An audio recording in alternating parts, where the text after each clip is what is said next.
second. Let me make sure my sound is right. All right. Okay. Well, first off, good morning. Good morning, Chrissy. Good morning, everybody who is in the chat. As you can see today, you do not see my face. You see my little PNG at the bottom.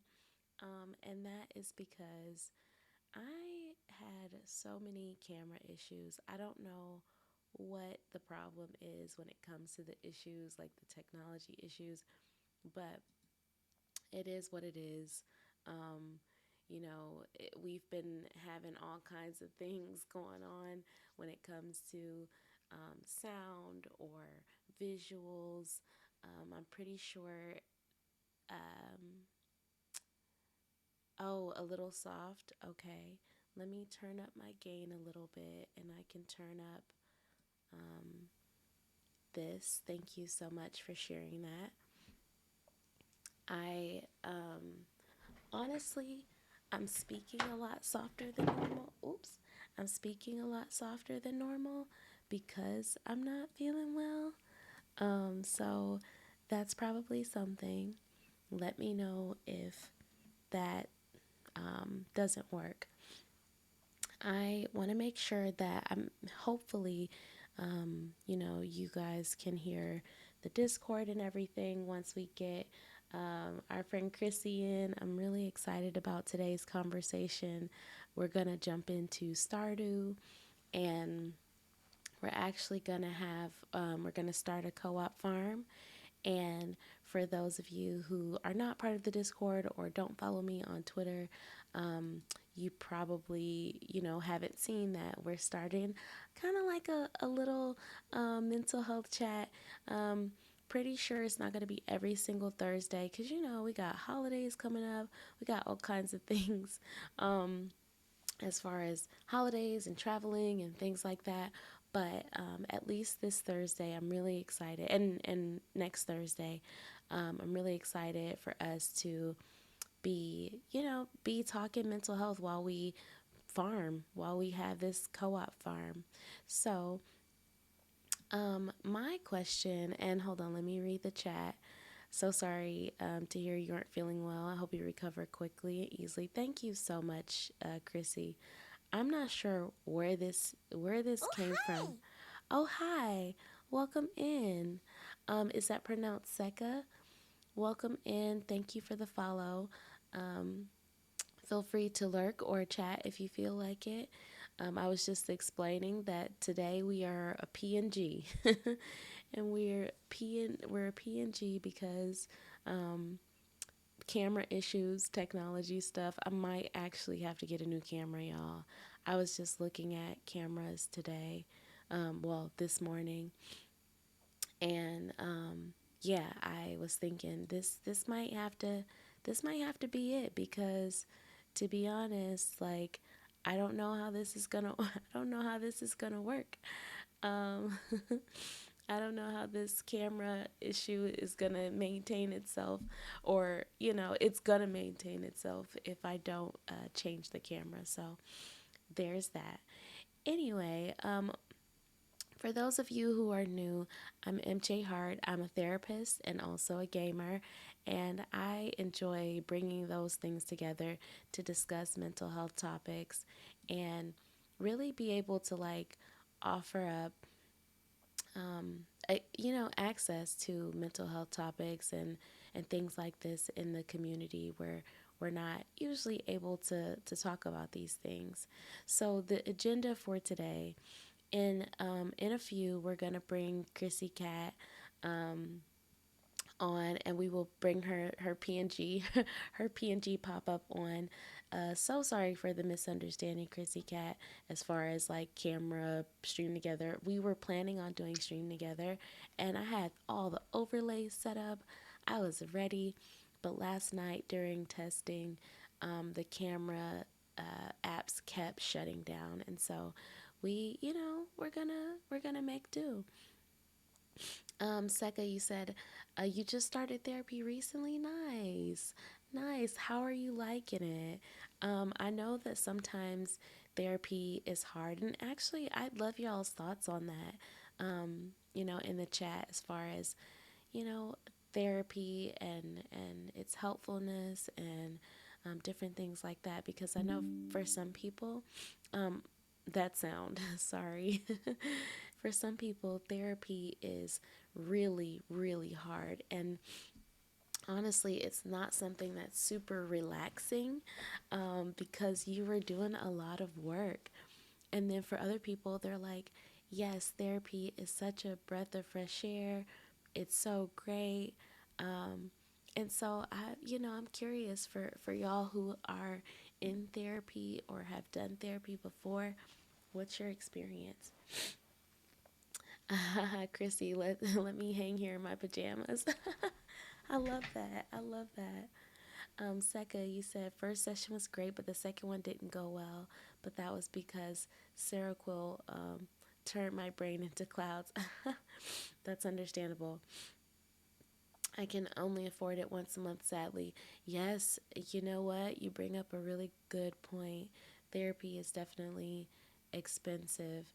Um, and honestly, it's expensive for multiple reasons. So I'm gonna share this from a therapist perspective, because you know I want to be able to see everybody. I want everybody to be able to have access to therapy. However, as a therapist, I also have to, survive. And the fact that doctors make so much money and football players make so much money, often, we're like, well, therapy should be free. And it definitely should be free.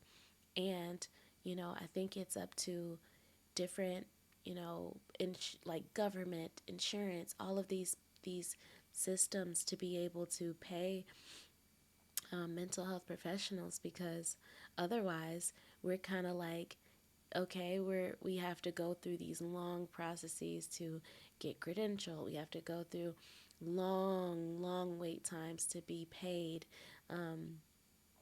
Sometimes 60 to 90 days to get paid for a session. And so it's definitely one of those things where it will take a lot of, working together as people to make that happen. So yeah, I get that.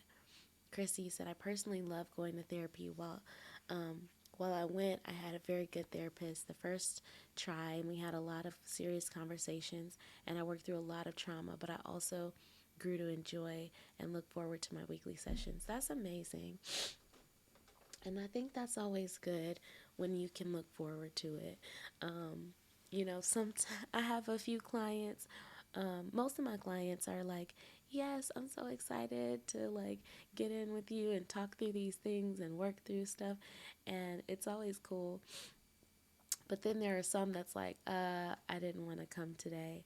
And I'm like, you know what? I appreciate your honesty because that is real.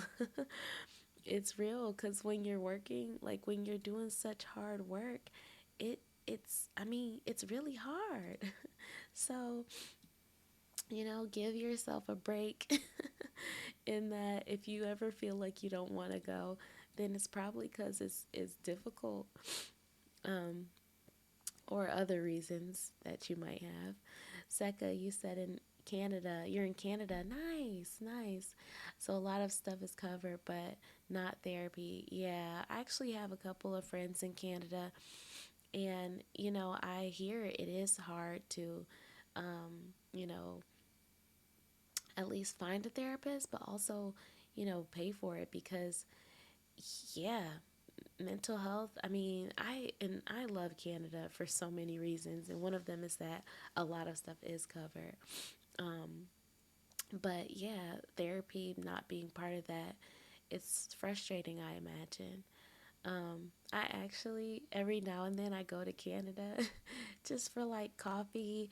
I'm right next to the border, and so I always, go over for coffee or something, and it just feels like a whole new. I mean, it is a whole new country, but it just, French everywhere, and I can practice my French. Bonjour.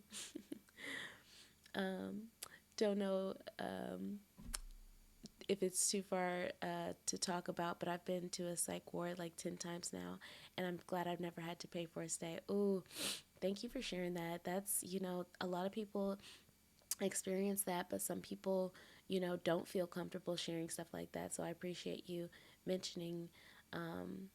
And the fact that you didn't have to pay, oh my gosh, like that is amazing. Was, I went to I had to go to the emergency room. We got into a car accident like years ago, and I got into a car accident, had to go to emergency room, and that trip was so expensive. It was ridiculous. And I was just like getting out of or in college still, and it was wild how expensive it was. I'm like, how can I pay for this? So I'm glad that you were able to get that paid for. The real KB, welcome in the real KBs. Geez, you go across the border for coffee. You know what? Let me just say, and Second, you said Tim Hortons. Let me say, the Border Patrol, when I came back um, from to America, the Border Patrol was like, they were, they were like, hey, welcome in, Lizzie. They said, oh, you're gonna, you went all the way to Canada for coffee. And they were like grilling me because they could not believe it. They did ask if I had, they were like, do you have any, are you taking anything in? Are you bringing anything back? And I was like, no, I'm not. I'm cool. I'm good. um, but yeah, no, I did not go to Tim Hortons. It's this place that sells ramen. Excuse me. I'm also a little bit sick, y'all, so sorry if I'm like sneezing in your ear. Oh, hi. Welcome in. Thanks for the follow. Um so okay, let me back up. Not Tim Hortons. It was a specific coffee shop that had also sold ramen, and it was so good. The ramen was really good. So it was more of a ramen trip, but they also had really good coffee. And I never see those combinations. Thank you for the thank you for the hug. Thank you for the follow. Yes, so I that is what I went for. So I was getting grilled. Seka, you mentioned having to wait in the waiting room. I think that is the downside to having for different countries that, do not have like or do that don't have to pay for a lot of different like health services and things. Yeah, the wait time is the cost. I actually have a friend who lives in the UK and mentioned having like to wait like months and months and months for some sort of like, mental health or I think it was physical health, something related, and it was a lot. And thank you for coming in. Only thank you. Welcome back. So Seka, you said, and then there are 4 hours downstairs. Oh my gosh. Keep you to judge how dangerous you are. I guess it's basically like solitary. Not that I've been to jail though. Ooh, you know what?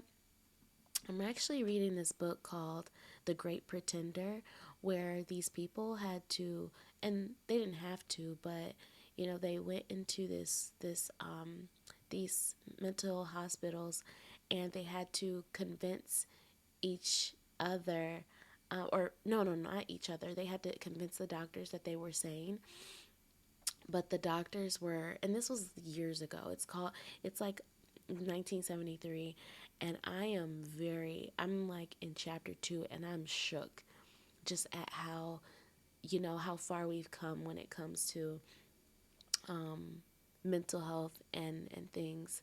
But I imagine there's still a long way to go. You said only thank you.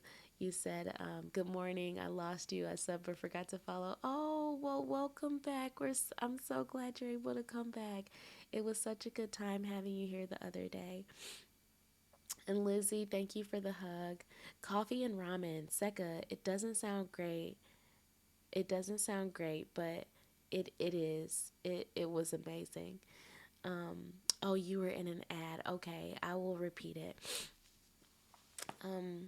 The real KB, you said everyone say a prayer for a girl who has to go international to get her coffee, just the way she likes it. Look, I get that. I really, I mean, coffee and ramen. Yeah, yeah. I mean, it sounds wild, but it's good. I mean, truly.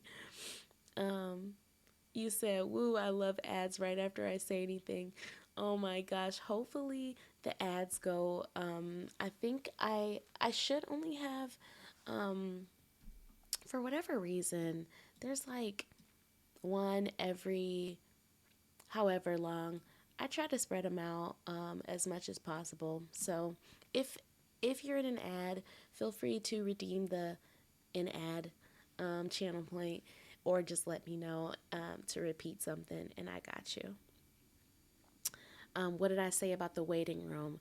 I was saying that, I have a friend in the UK who, I don't know if you missed this part, I have a friend in the UK who had a very, very long wait for not just even in the waiting room, but like for like waiting for services. I think she had an appointment, but she had to wait like months because it was like, you know, yeah, it was free where she lived, but also because it's free, there are so many people needing support that it's harder to get in. So, yeah. Chrissy Cat, you said, I love ramen and coffee. Sounds like I need to make a trip to Canada. Yes, you do. Canada is great. And you know what? To be honest, I I will say there for whatever reason, like I appreciate Canadian the way that Canadians and some other countries like treat their animals and things. I'm not super tree hugger, but I do feel like there are times where, like, when it comes to dairy, I, for whatever reason, cannot do dairy in America. But when I've gone to places like, New Zealand or Canada, it's so much better on my system. So, yeah. Seka, you said, I'll just be open that I have ADHD, anxiety, depression, and BPD. Well, welcome.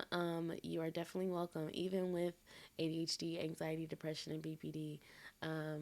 A lot of us over here, we talk about these topics.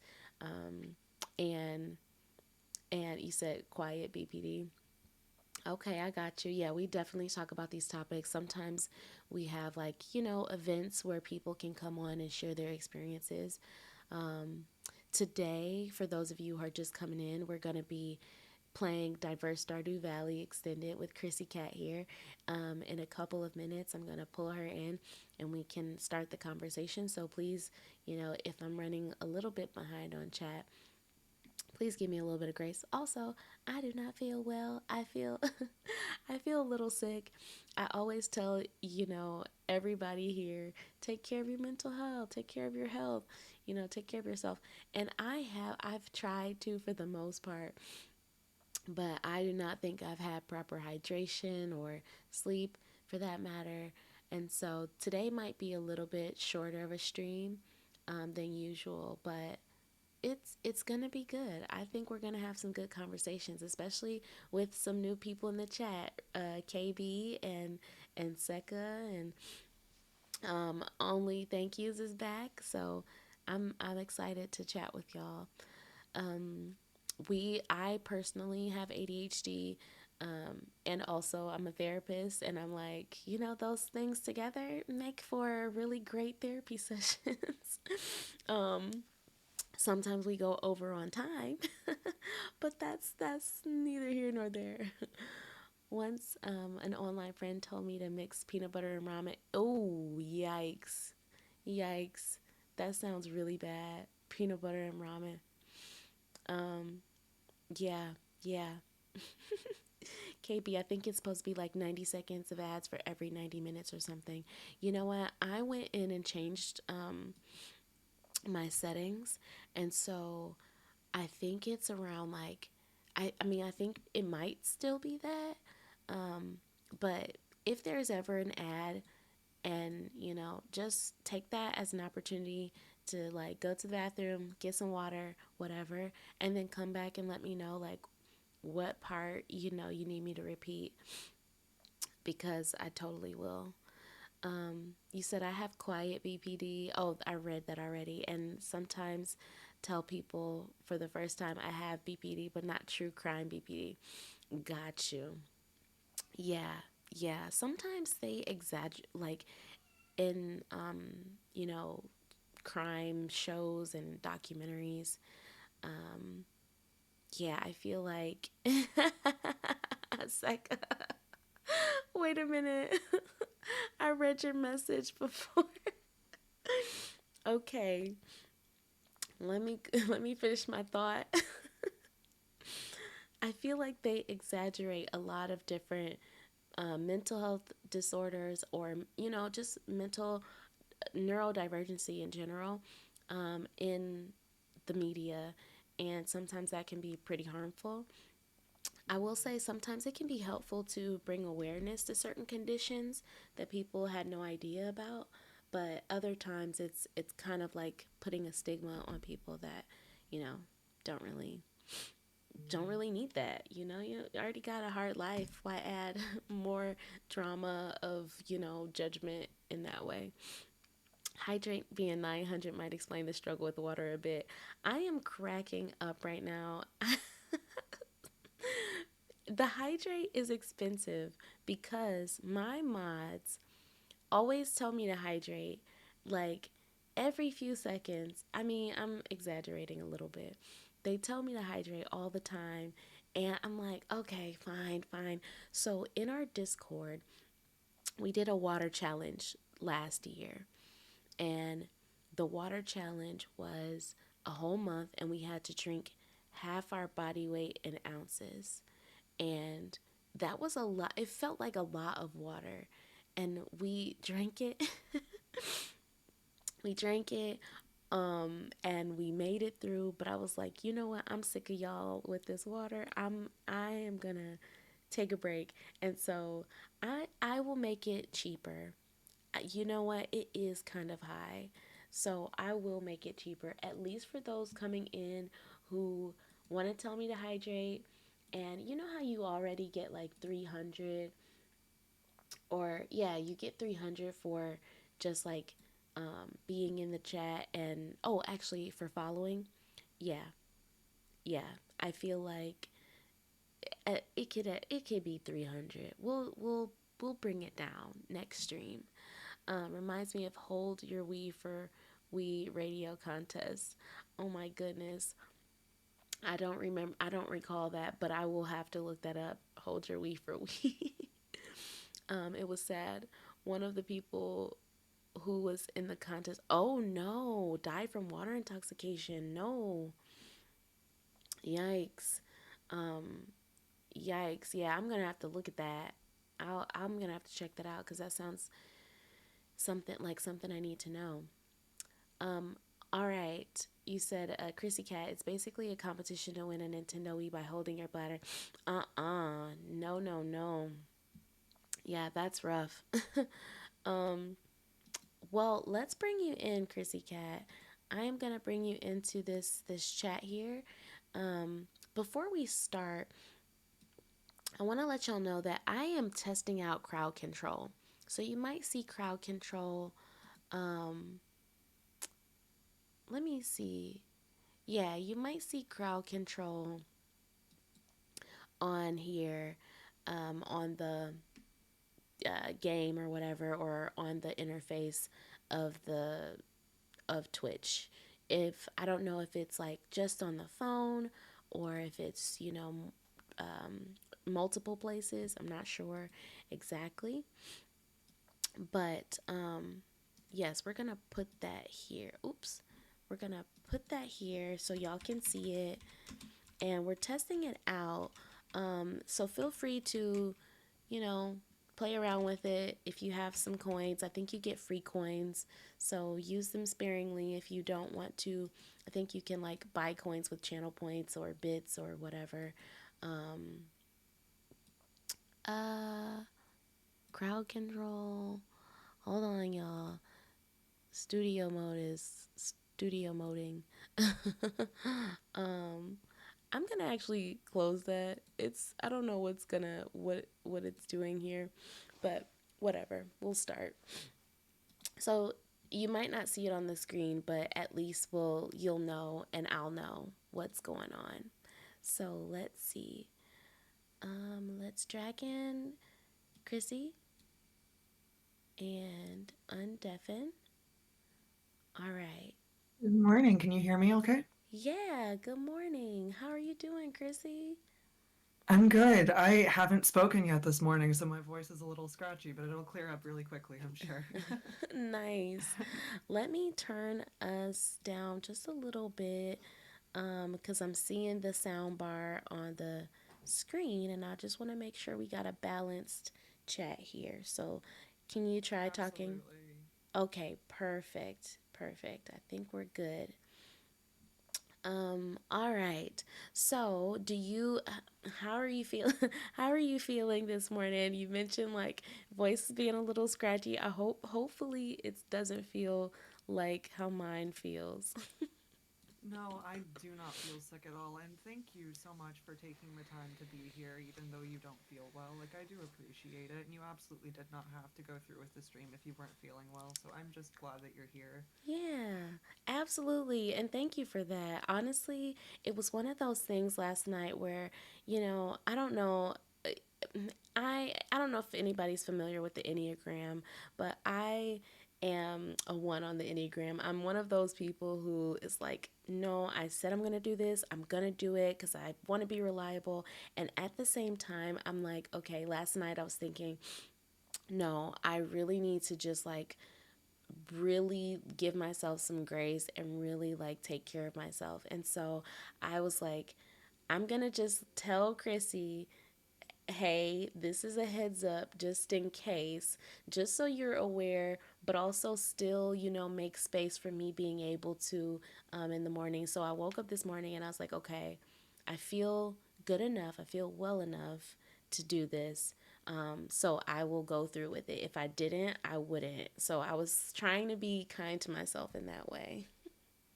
And it's important to be kind to yourself. And I'm so glad that you were able to like reevaluate and like set those boundaries for yourself and let me know ahead of time. Like, I really do appreciate that. That was very kind of you. Yeah, absolutely. And thank you for being here. Thank you so much, y'all.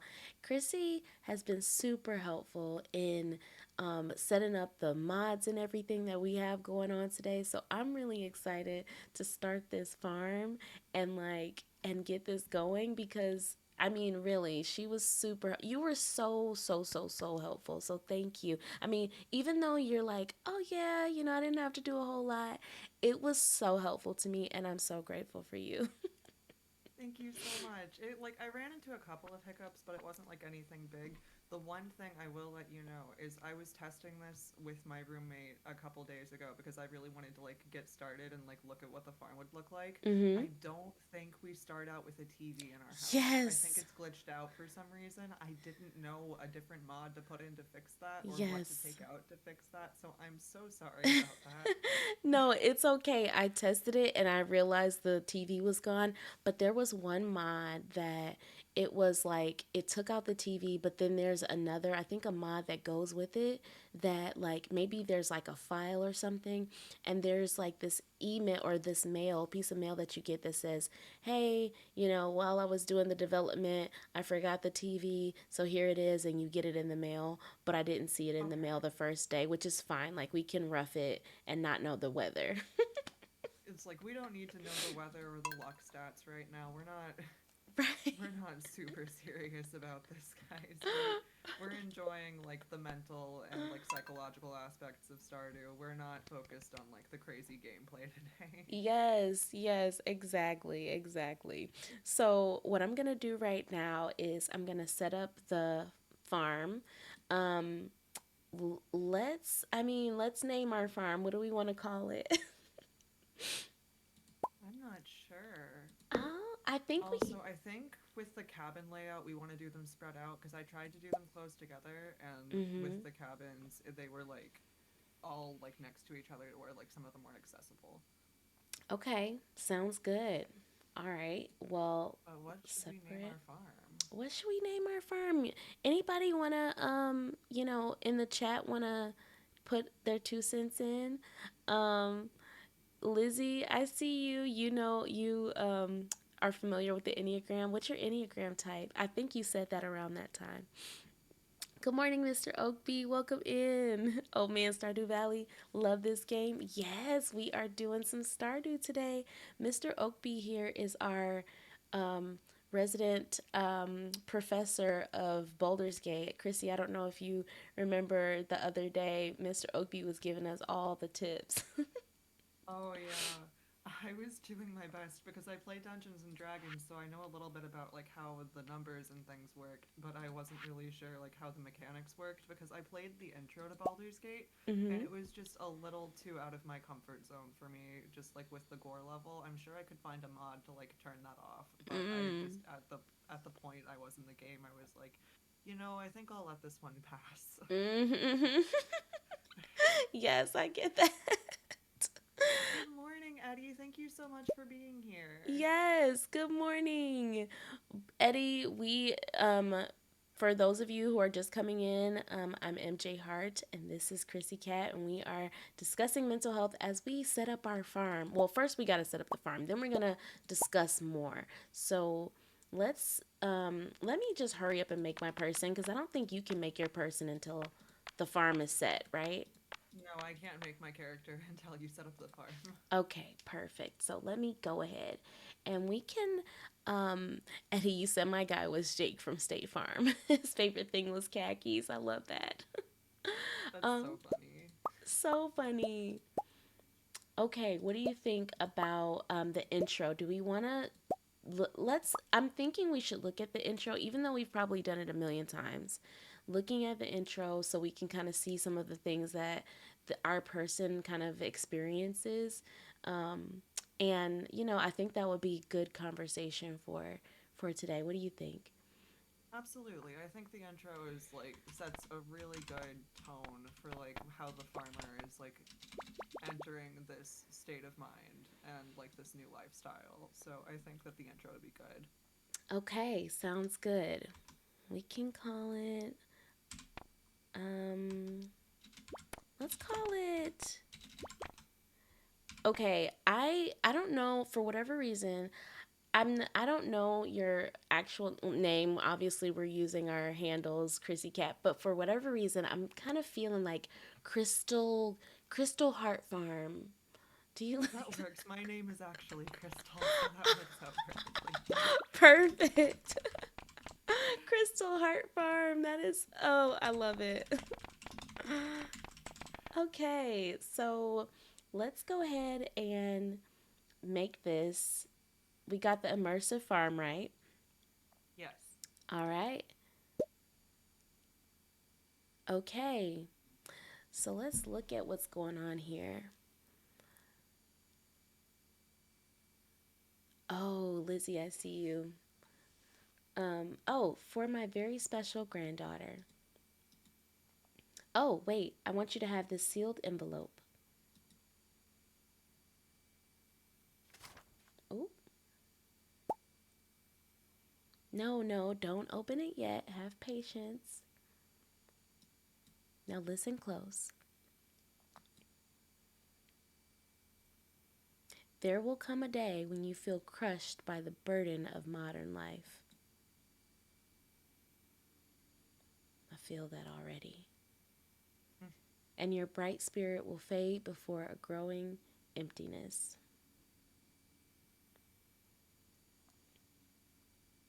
How sad. When that happens, my dear, you'll be ready for this gift.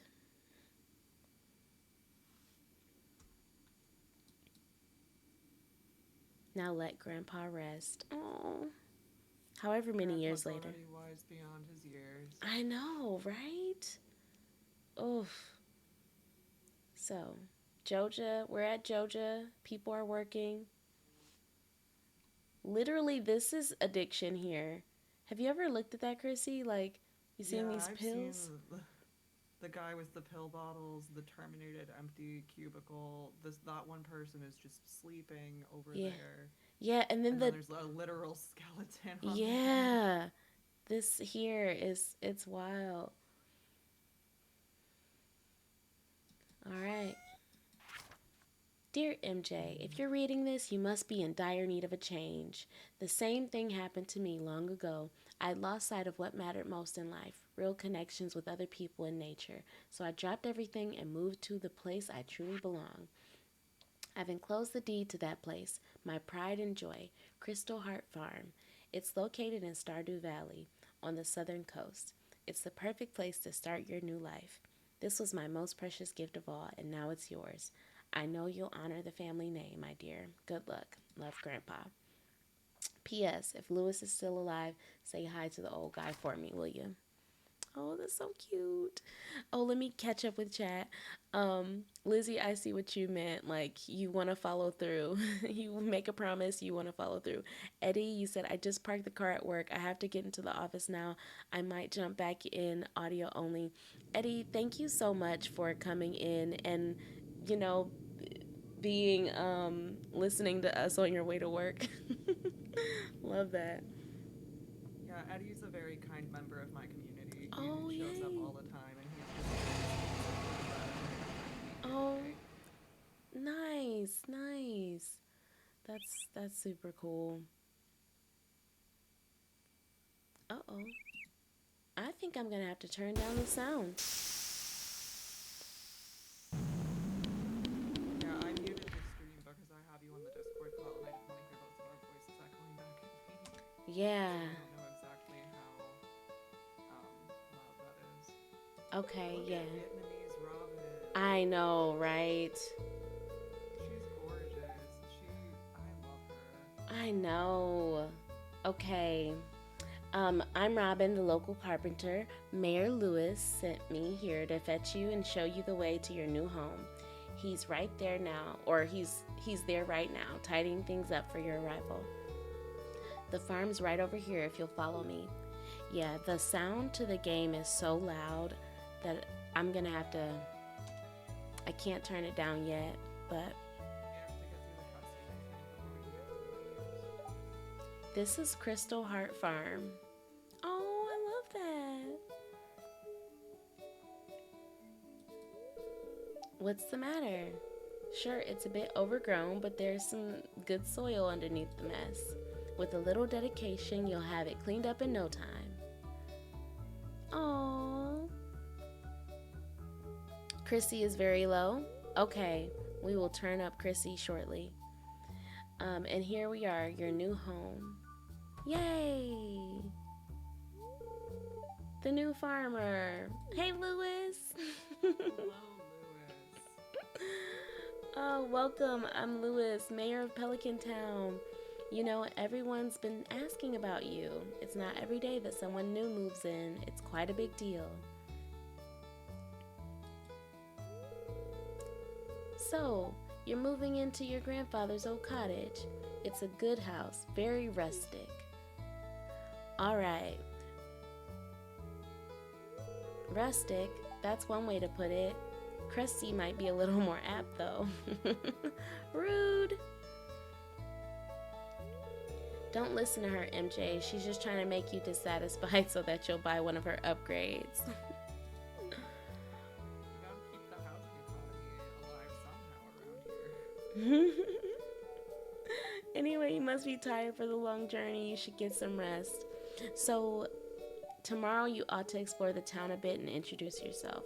The townspeople would appreciate that. All right, I'm gonna turn up. Oh, wait, he's still got something to say. Almost forgot. If you have anything to sell, just place it in this box over here. I'll come by during the night to collect it. Well, good luck. All right, now we should be able to turn the sound down. Oof. And then turn you up. I think what's happening over here is that the sound is so loud and it's all connected to my to the desktop that we gotta do some extra. Gotta do some extra. And I'm also speaking a little bit softly, so like if I just need to like project more, let me know. Okay, no worries. Um, let me see. I'm gonna turn you up over here.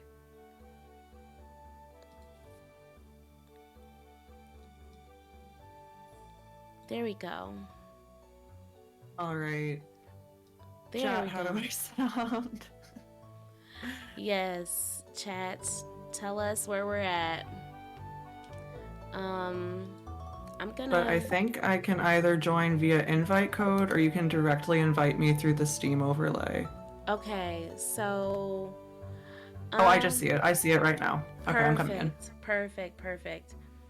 Okay, and I'm gonna turn down the whole thing because it's really just my ears that are that are hurting because I'm like, oh my gosh, I got the sound up here, I got the sound down there. It's just sound crazy over here. Oh yay, Chrissy Yep, Cat I'm has making my joined. character now. Yay, okay. Much better, Mr. Oakby. Great. Yeah, you said Robin looks way different. Yep, Robin. We are doing diverse Stardew Valley, so yeah, we're gonna see some diversity in this place. All right, so Yeah, I'm I didn't realize that all of the settings that I had made would like be active when I sent you the mod pack, so I hope you're okay with the settings that I chose. I wasn't trying to control that for yeah. everybody. No, it's okay. I feel like I did not go in today and like change anything. I'm sure I can change it for myself, because for those of you who don't know, um, then yeah, you're able to like go into the mod and just like, you know, add whatever or change whatever of when it comes to their like diversity settings. Yeah, I think you're able to do that yourself. So that is a that is a good thing. I like being able to like, do stuff like that in this game.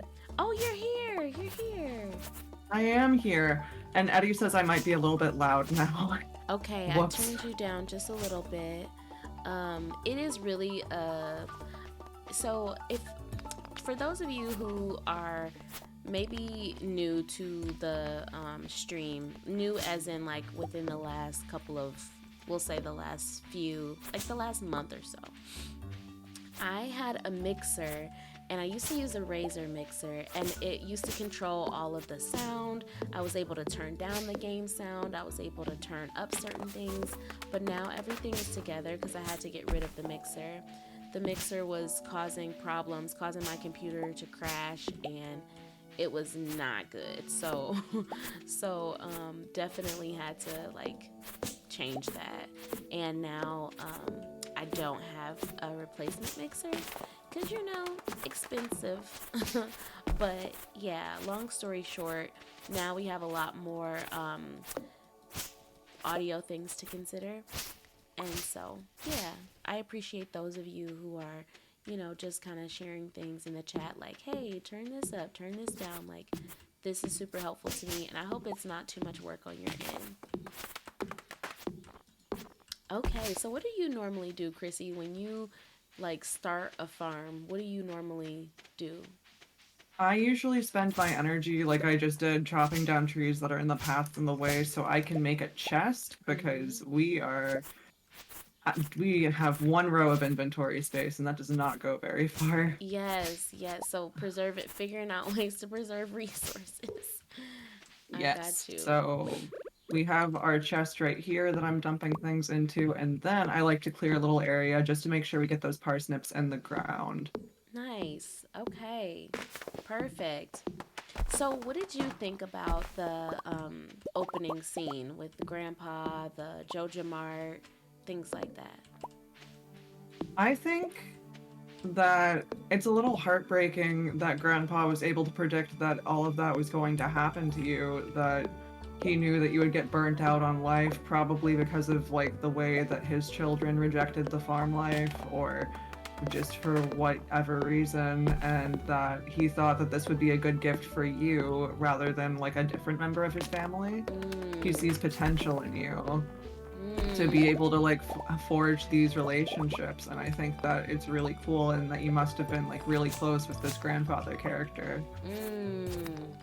Yeah, that's, I mean, I love the way that you put that. It definitely, and you know, as you were discussing it was very like, um, you know, in the second person, which I think is really interesting and kind of cool to describe it that way because I was kind of thinking, oh yeah, this my character, but then when you said, yeah, you know, grandpa, you know, had faith in you, and it was like it felt so much more personal. And I think that it's there's this treatment in therapy that I often use, which is called psychodrama, and it's basically a form of therapy where you basically take on these roles, these different roles, and act out these roles and how that feels. And so when you were sharing like grandpa had faith in you and all of these things, I was like kind of felt warm inside. Like, wait, grandpa did have faith in me.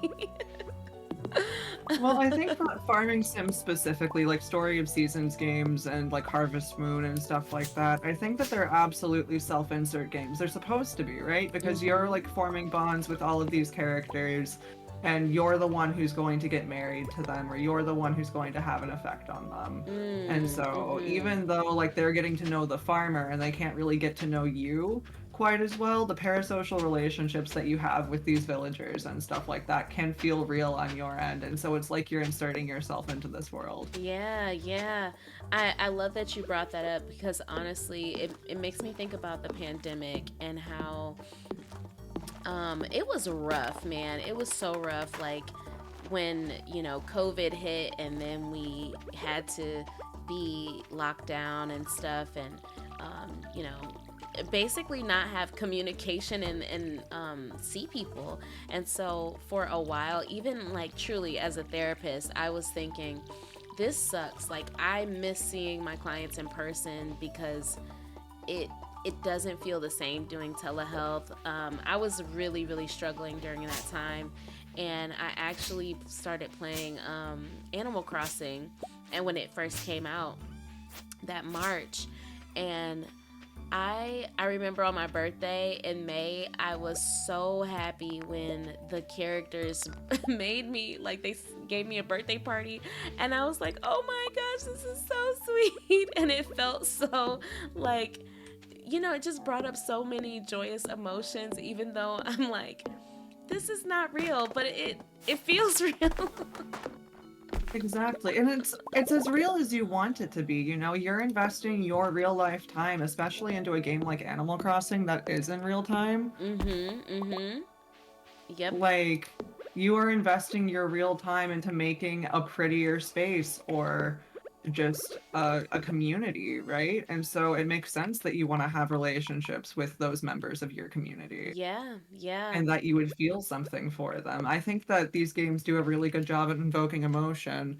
And Mr. Oakby did say Harvest Moon is self insert, but it's not that diverse player character wise. I agree, absolutely. Like, you had to play as like a white male in Harvest Moon for the first however many games. Mm. But I've never played Harvest Moon. Harvest Moon is like the predecessor to this game. It's your grandfather, you inherit a farm from your grandfather, you show up and you meet like these other villagers, and there aren't like as many like RPG aspects. It's mostly just learning how to like grow crops and take care of animals and then just form relationships with other characters. Stardew Valley is an anomaly like in this genre with Mm. how much like time and effort and care that they put into like making it more diverse, or just like even the fact that you could play as like a male and female character and that all of the romance options are bisexual, like that was a huge step in the Yeah. genre. Yeah, absolutely. Wow. That's, I mean, that's pretty cool that they've, I mean, that there has been that major development. Honestly, it's to me, I feel like these games, that's why I love bringing the mental health aspect, because these games are so connected, like to us emotionally and mentally, and they come from real people. So one day I would love to like interview these game developers and just to hear where they were emotionally and mentally as they were creating these stories, because they're so deep. They're Do you so know a deep. lot about the developer of Stardew Valley? I only know a little bit. Like I follow them on Twitter and I think a couple other places, but I don't know a whole lot about them. Do you? I know a decent bit. I don't know everything, but Concerned Ape basically built Stardew like with Harvest Moon in mind, and he did it all by himself. Like Mm, he worked with Chucklefish to like get the game out near like its beginning stages, but like the 1.6 update that's coming out and everything, like that's all him. mm. Oh, He's like hired a couple of people on the team for a short period of time, like a couple of times, but like Stardew is basically his baby. that's pretty cool.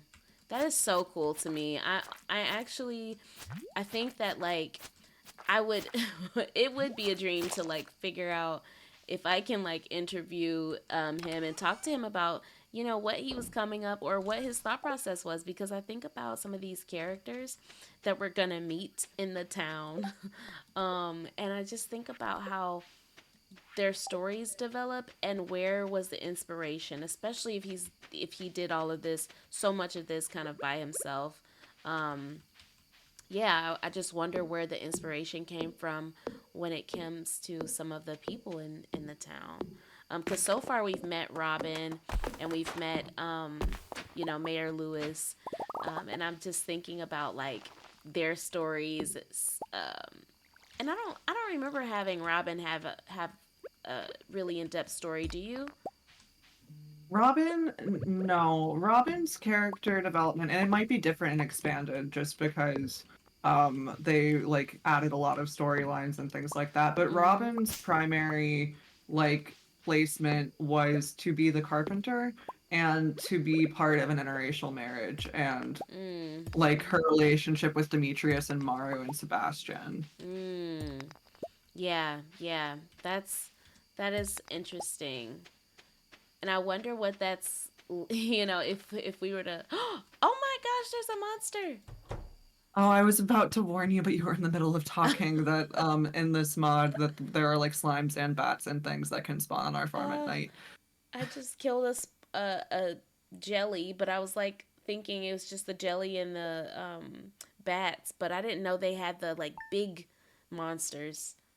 Whew. I didn't know there were the big ones either. I think it just more of them spawn the later it gets at night, so we have to be a little bit careful about that. Yeah, okay. Good idea. Wait, you can work at night. You can work at night when it starts getting dark. Yes, yes.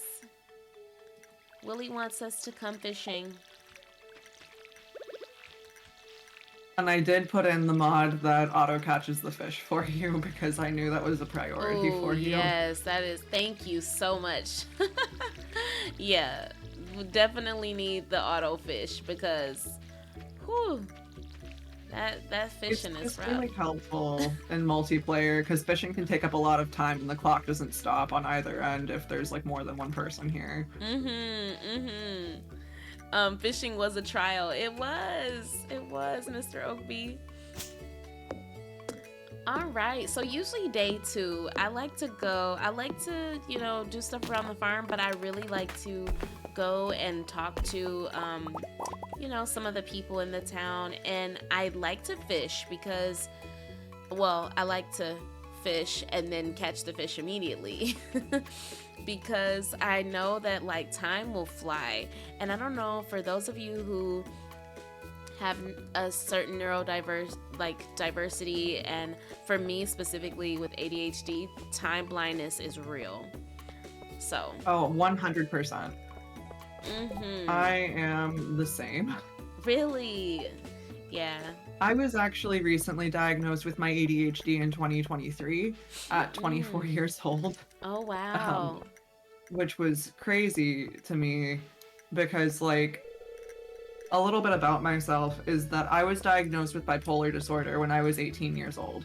And Mm, so for the longest time, I thought that like any bit of my neurodivergence was all related to my bipolar disorder because I mm, thought like that had to be like the thing. Not that it was like something wrong with me, but I'm like, oh, this is the thing that's wrong with me, you know? So like all yeah. of my traits and my quirks and things have to be related to my bipolar disorder. That's not true. I found Mm, out in therapy, talking with my therapist who also has ADHD, she was like, "Do you think that you're using caffeine as a stimulant mm-hmm. and other things like that?" And I was like, I never really thought about it that way. But the more I did research into ADHD, the more things like that made sense. Yeah. And so That's I was really fortunate to be able to like obtain that diagnosis at this point in life. Yeah, absolutely. I mean, my goodness, like there are so many people who go undiagnosed, and especially those who are older, it can cause real issues. I actually had a client who was like much older, and they had not been diagnosed, but they had taken certain medications that would help with certain symptoms, but I think the danger of not having a diagnosis is really not being able to notice what is attributed to those things, rather than thinking it's all personal, it's all you. Hmm. Actually, I my agree with that 100%.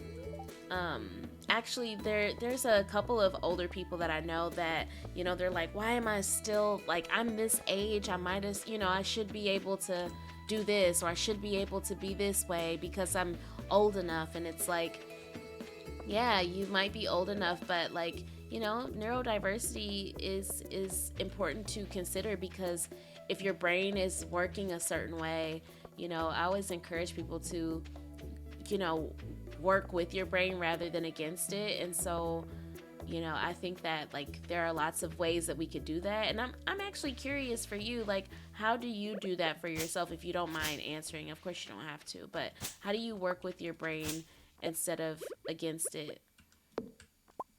It's been a struggle for a long time trying to learn how to work with my brain rather than against it. Like recently, I've started self-diagnosing with autism just because I've done a lot of research into it. I've discussed it with my therapist and we've realized that that was probably an appropriate diagnosis for me, but there's a lot of like barriers to Mm-hmm. diagnosis when it Mm-hmm. comes to that, especially just being a woman and being in my age, like my age range and stuff like that. But Mm-hmm. I've had to like learn how to balance like being understimulated while simultaneously being overstimulated and Mm. just listening to the signs of like, am I overexerting myself? Am I not exerting myself enough? Am I just being lazy? Right. Mm. Mm-hmm. Mm-hmm. Yeah, that makes sense. It's like really a thought, like it takes a lot of thought to figure out what state you're in, emotionally, physically, mentally. Like it sounds like a lot of work to do that. And I've gone through periods of time where I've just like masked my feelings or the state that I was in order to be able to like participate at work at a better rate or in order to like get myself through certain situations, and I've had to like hide certain aspects of myself and my personality or just certain ways that I think in order to make myself comfortable through situations. And it's a struggle, but it's just like a balancing act for the Mm. most part. And it's like different for absolutely everybody. I'm not saying that like I have like the one true experience, like absolutely not, but Mm-hmm. Mm-hmm. Yeah, that makes a lot of sense. It's it's a it's a process.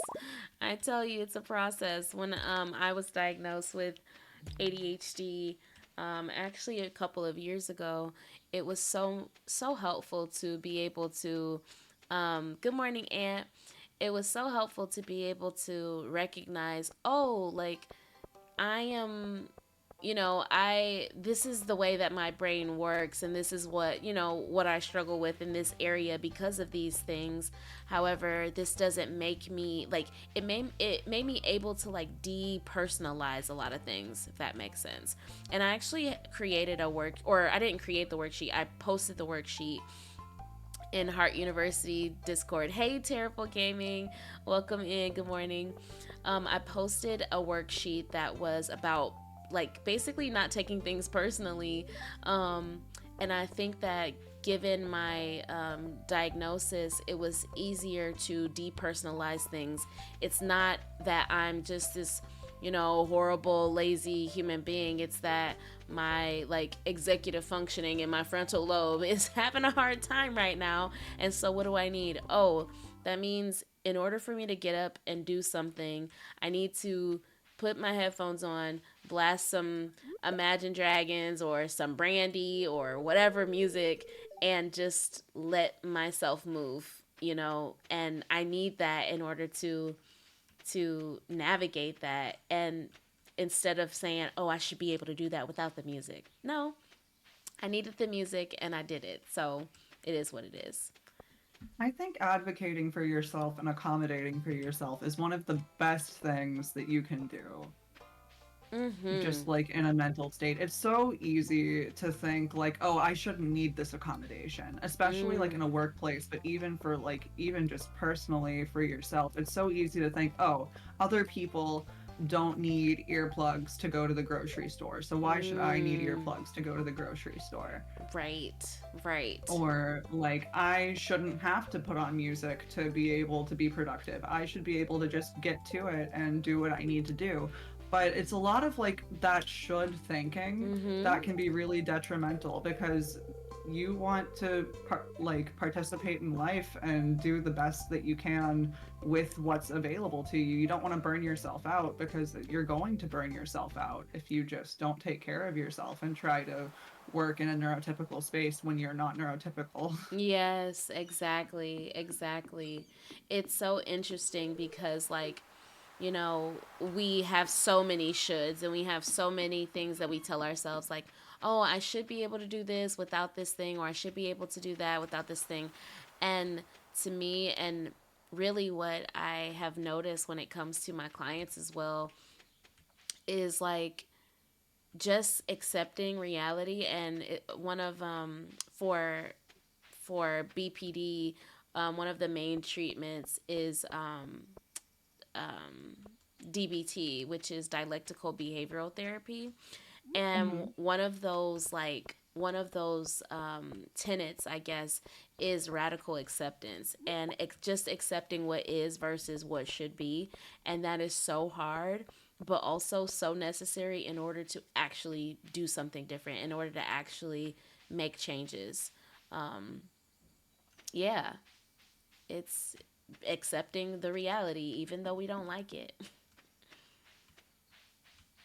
And If I we think don't like that's it. really important because Mm-hmm. it's so hard to like think that you're not in control of a situation. I know so many people that like want to be in control 100% of the time. Mm-hmm. And it's like it's human, you know? Like I want to be control of things. I don't want to think that my brain is a something outside of myself. Yeah, yeah, yeah. But It's you like, got to learn how to play nicely like with our brains and mm-hmm, just with our toolkits that we're given. that exactly. And I'm curious for those who have, just like what is in your toolboxes for those of you who want to answer. Ah, I'm getting attacked. For those of you who want to answer, what is in your toolbox of like, navigating the world? Like, what are some of the things that you do to help yourself? Um, and also, I saw that and I said thank you, but thank you again, Aunt, for the 11 months sub. Like, thank you for that. Appreciate you, bro. But yeah, what's in your toolbox? And Chrissy, feel free to share if you want to. Um, and if you don't, that's fine too. Sorry, it's Foraging. still a little early for me, so I'm trying to get all of my thoughts Oh yeah. together. No worries, no worries. Take your time. I always, it's funny because as a therapist, there is always a lot of often allow a lot of like sitting space or like calm, like quiet time, if that makes sense. Like sometimes I might ask a question and there might be some space in between, and my chat, as you probably have been able to tell so far, and maybe not, but I'll ask a question and we'll sit for a little while and no pressure to answer ever. If there's nothing coming to you, because I think that we all need time to process. Because man, it is early morning. Truly, it's so early. What time is it? It's 9:15, and we're talking some deep stuff. So yes, everybody take your time. But that's a question for us to just kind of sit with and reflect on. What's in our toolbox? And for this person, MJ here on the farm, it looks like she's building her toolbox with first of all, looking at this, um, hold on, introductions. It says it would be a nice gesture to introduce yourself around town. Some people might be anxious to meet the new farmer. So it would be a nice gesture, but also she's building resources. She's building community. As she's communicating with some of these people, they're going to offer her, benefits for, just being her and being kind. I know Clint gives us a blueprint to a furnace. The aunt, or I think it's Alex's grandma, gives us recipes for cookies. Yeah, it's building community is Abs- one of those resources. Absolutely. And like I myself am a very, very codependent person. I've realized that about myself very quickly, that I rely on others and the energy of others to be able to like do things. And I would be anxious if I was in like a community like this one that's so tight knit that doesn't really have access to like bigger towns or bigger cities. And Mm-hmm. like I see the same people and I shop at the same store and I know like who's like bagging my groceries and all of that stuff. And then Mm-hmm. someone is like moving into this property that's been pretty well abandoned for the last who knows how many years, and they're going to be like shaking up the local economy, and they're going to be interacting with the people that you're around, and you just want to get to know them better. Yeah, absolutely. That's honestly such a good point. I often think about what she must be feeling, the new person must be feeling. But it's interesting, like thinking, yeah, they must be feeling like, hey, who is this outsider? And it makes sense why Shane is always so, rough around the edges at first. Oh, Shane. Oh, Shane. Oh, We can't Shane. fix him. We can do our best, but we can't fix him. We just gotta give Oh, him the resources that he needs and let him take off on his own. yes. For those of you who are new to Stardew Valley, Shane is one of the characters, and Shane has a uh, he has trouble with alcohol, and it is an interesting dynamic every time I play this game. Thanks for the hearts, Cam. Every time I play this game and I talk with Shane, I'm just thinking, man, this is an interesting dynamic. It's always interesting to see how people relate to Shane. Some people are like, "Oh, I'm gonna fix you, Shane. I'm gonna make you my boo. I'm gonna romance Shane," and I don't necessarily have a problem with the like with Shane as yeah with Shane at all, but I think it's more so like the gameplay, like the dynamic or the dialogue. It's always focused around like you know either enabling one of his gifts that he likes is alcohol, which I think is fine. But sometimes, like, I don't know. I just feel strange about about giving him alcohol. What are you like? What are your thoughts about just the I think dialogue with it's Shane? really I think it's really easy in this game to be what's considered a pick me, especially if you're going to like optimize the run. Mhm. Mhm.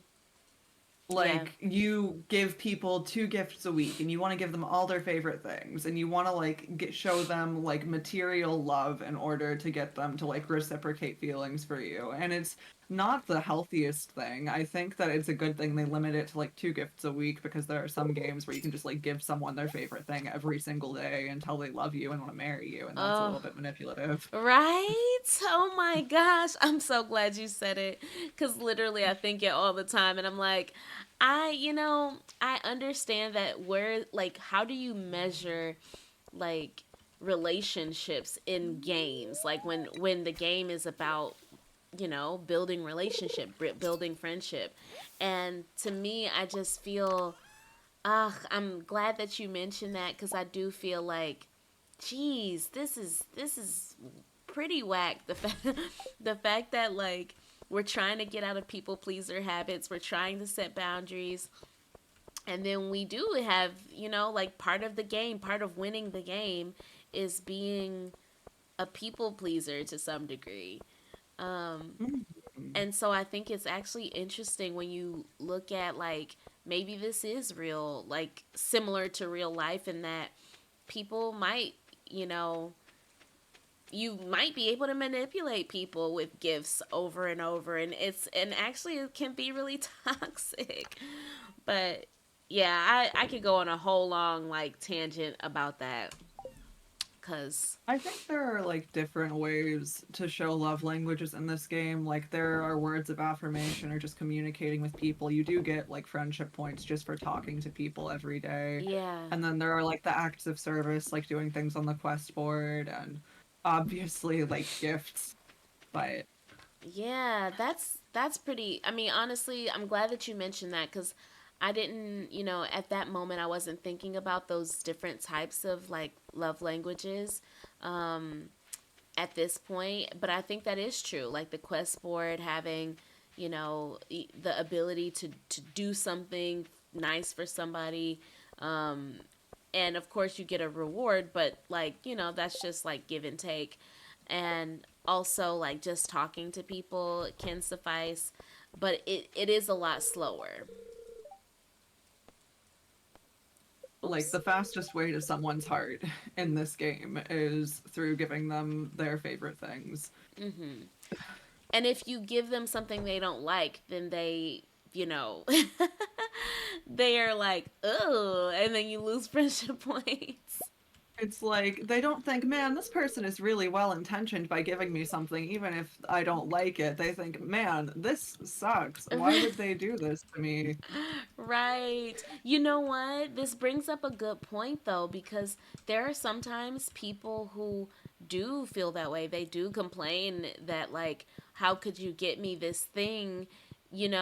Because I think that in some ways it can be a sign or feel like the person, you don't know the person, and like you're not taking the time to get to know them. You're trying to get them a gift to please, but also you didn't even ask or you didn't even try to figure it out.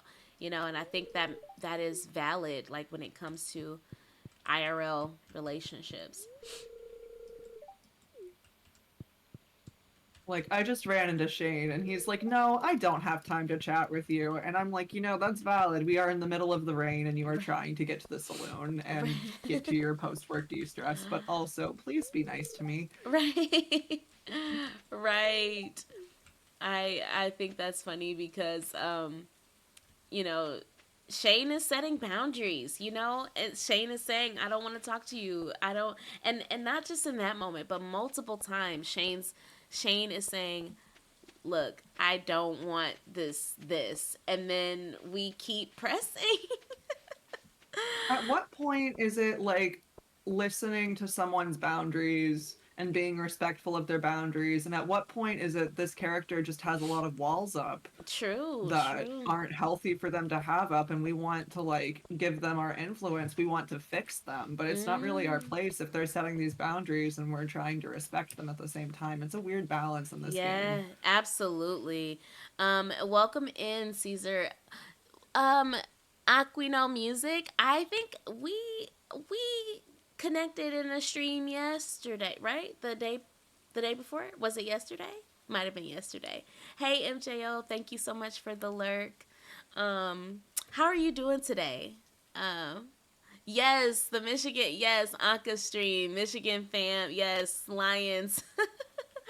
um, yes, right now we are. I'm doing all right. I hope you're doing well. Me and Chrissy Cat here. We are talking mental health as we are playing Stardew Valley.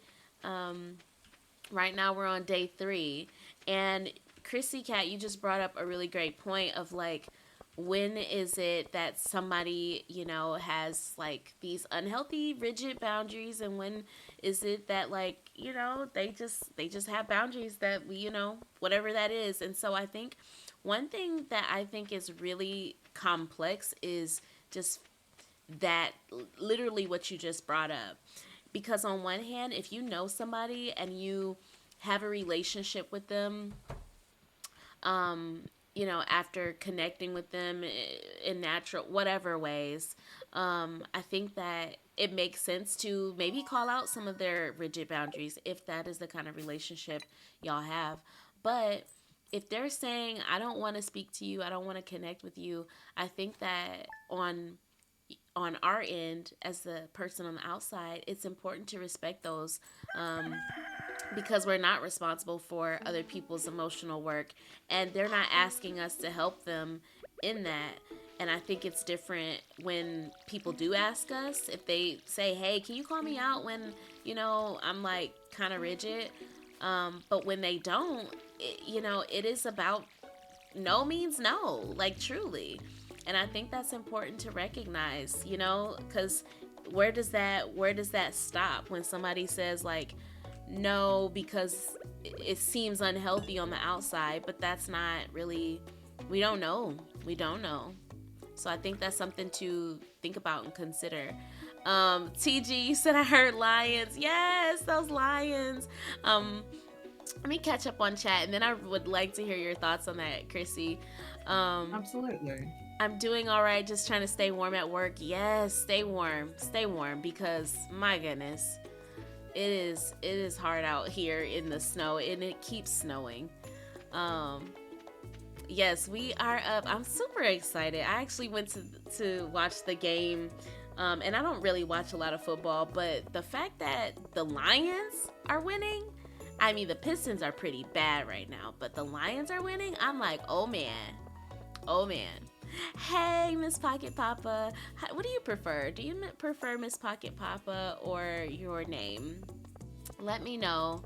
Um, cause I want to respect you. We don't talk about the Pistons anymore. No, we don't. We don't. It's rough out here for the Pistons. But Christy, what are your thoughts on that? Like those boundaries and like, from the outside versus the inside. Um, You yeah. know, I think it would be one thing if Shane like had any signs that he wanted help, or if Marnie or Joss were like, "Hey, this is a relative of mine. They're a little rough around the edges, but if you could like help them, like get to know them a little better just for like these reasons."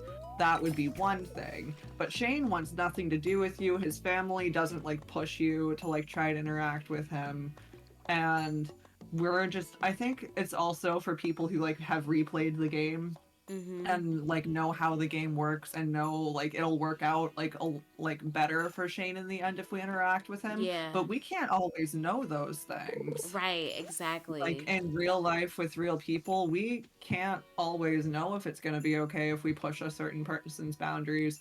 And I think that it has like a tie to, like, you know how in school when everyone's like, oh, you should like make your best effort to befriend the weird kid, like Mm-hmm. when they like show that they like are like rude or they're off-putting or they're mean or they bully you, and you're supposed to like turn the other cheek and Mm. like get show interest in them and all of these things, and it's like really mixed signals. Yeah, yeah, absolutely. And honestly, I'm glad you brought that up because it makes me think about if you've ever watched Recess. Um, it was a show like a long time ago, and I think they still have it on like Hulu or whatever. But it was this kid. One episode was about this kid that was like wasn't liked. I mean, he wasn't liked by this one person. He's normally generally liked, but he wasn't liked Mhm. by this one person, and he was like, "What is going on? Why don't you like me? What's wrong with me? What's wrong with you? What's going on here?"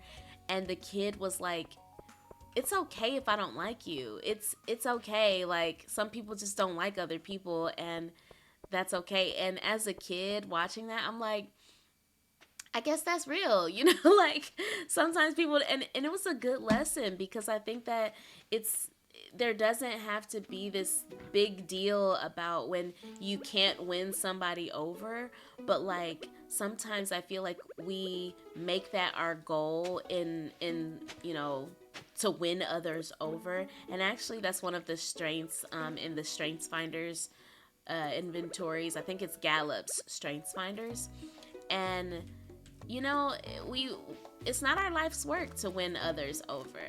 It's really not. You We don't can't have to. be everyone's best friend. I mean, you can in Stardew Valley after After a like while. giving lots of gifts and investing a lot of time in it, but you can't expect to be everyone's best friend in the real world. Mhm. Yeah, There are yeah. going to be people that you just don't click with, or that you have like a detrimental disagreement with, like personality wise or politically or whatever it is, and that it's just better if you don't interact. Yeah, And yeah. I think it can be really hard to come to terms with. It's like, I want to be a well liked person. I Mhm. want people to enjoy my company and I want to have a good reputation. So I Mhm. want everyone to like me. But not everyone's going to like you, even if you are your best self and the best person you can be. Some people are going to think you're a try hard or a pick me or whatever. And Yeah. Yeah.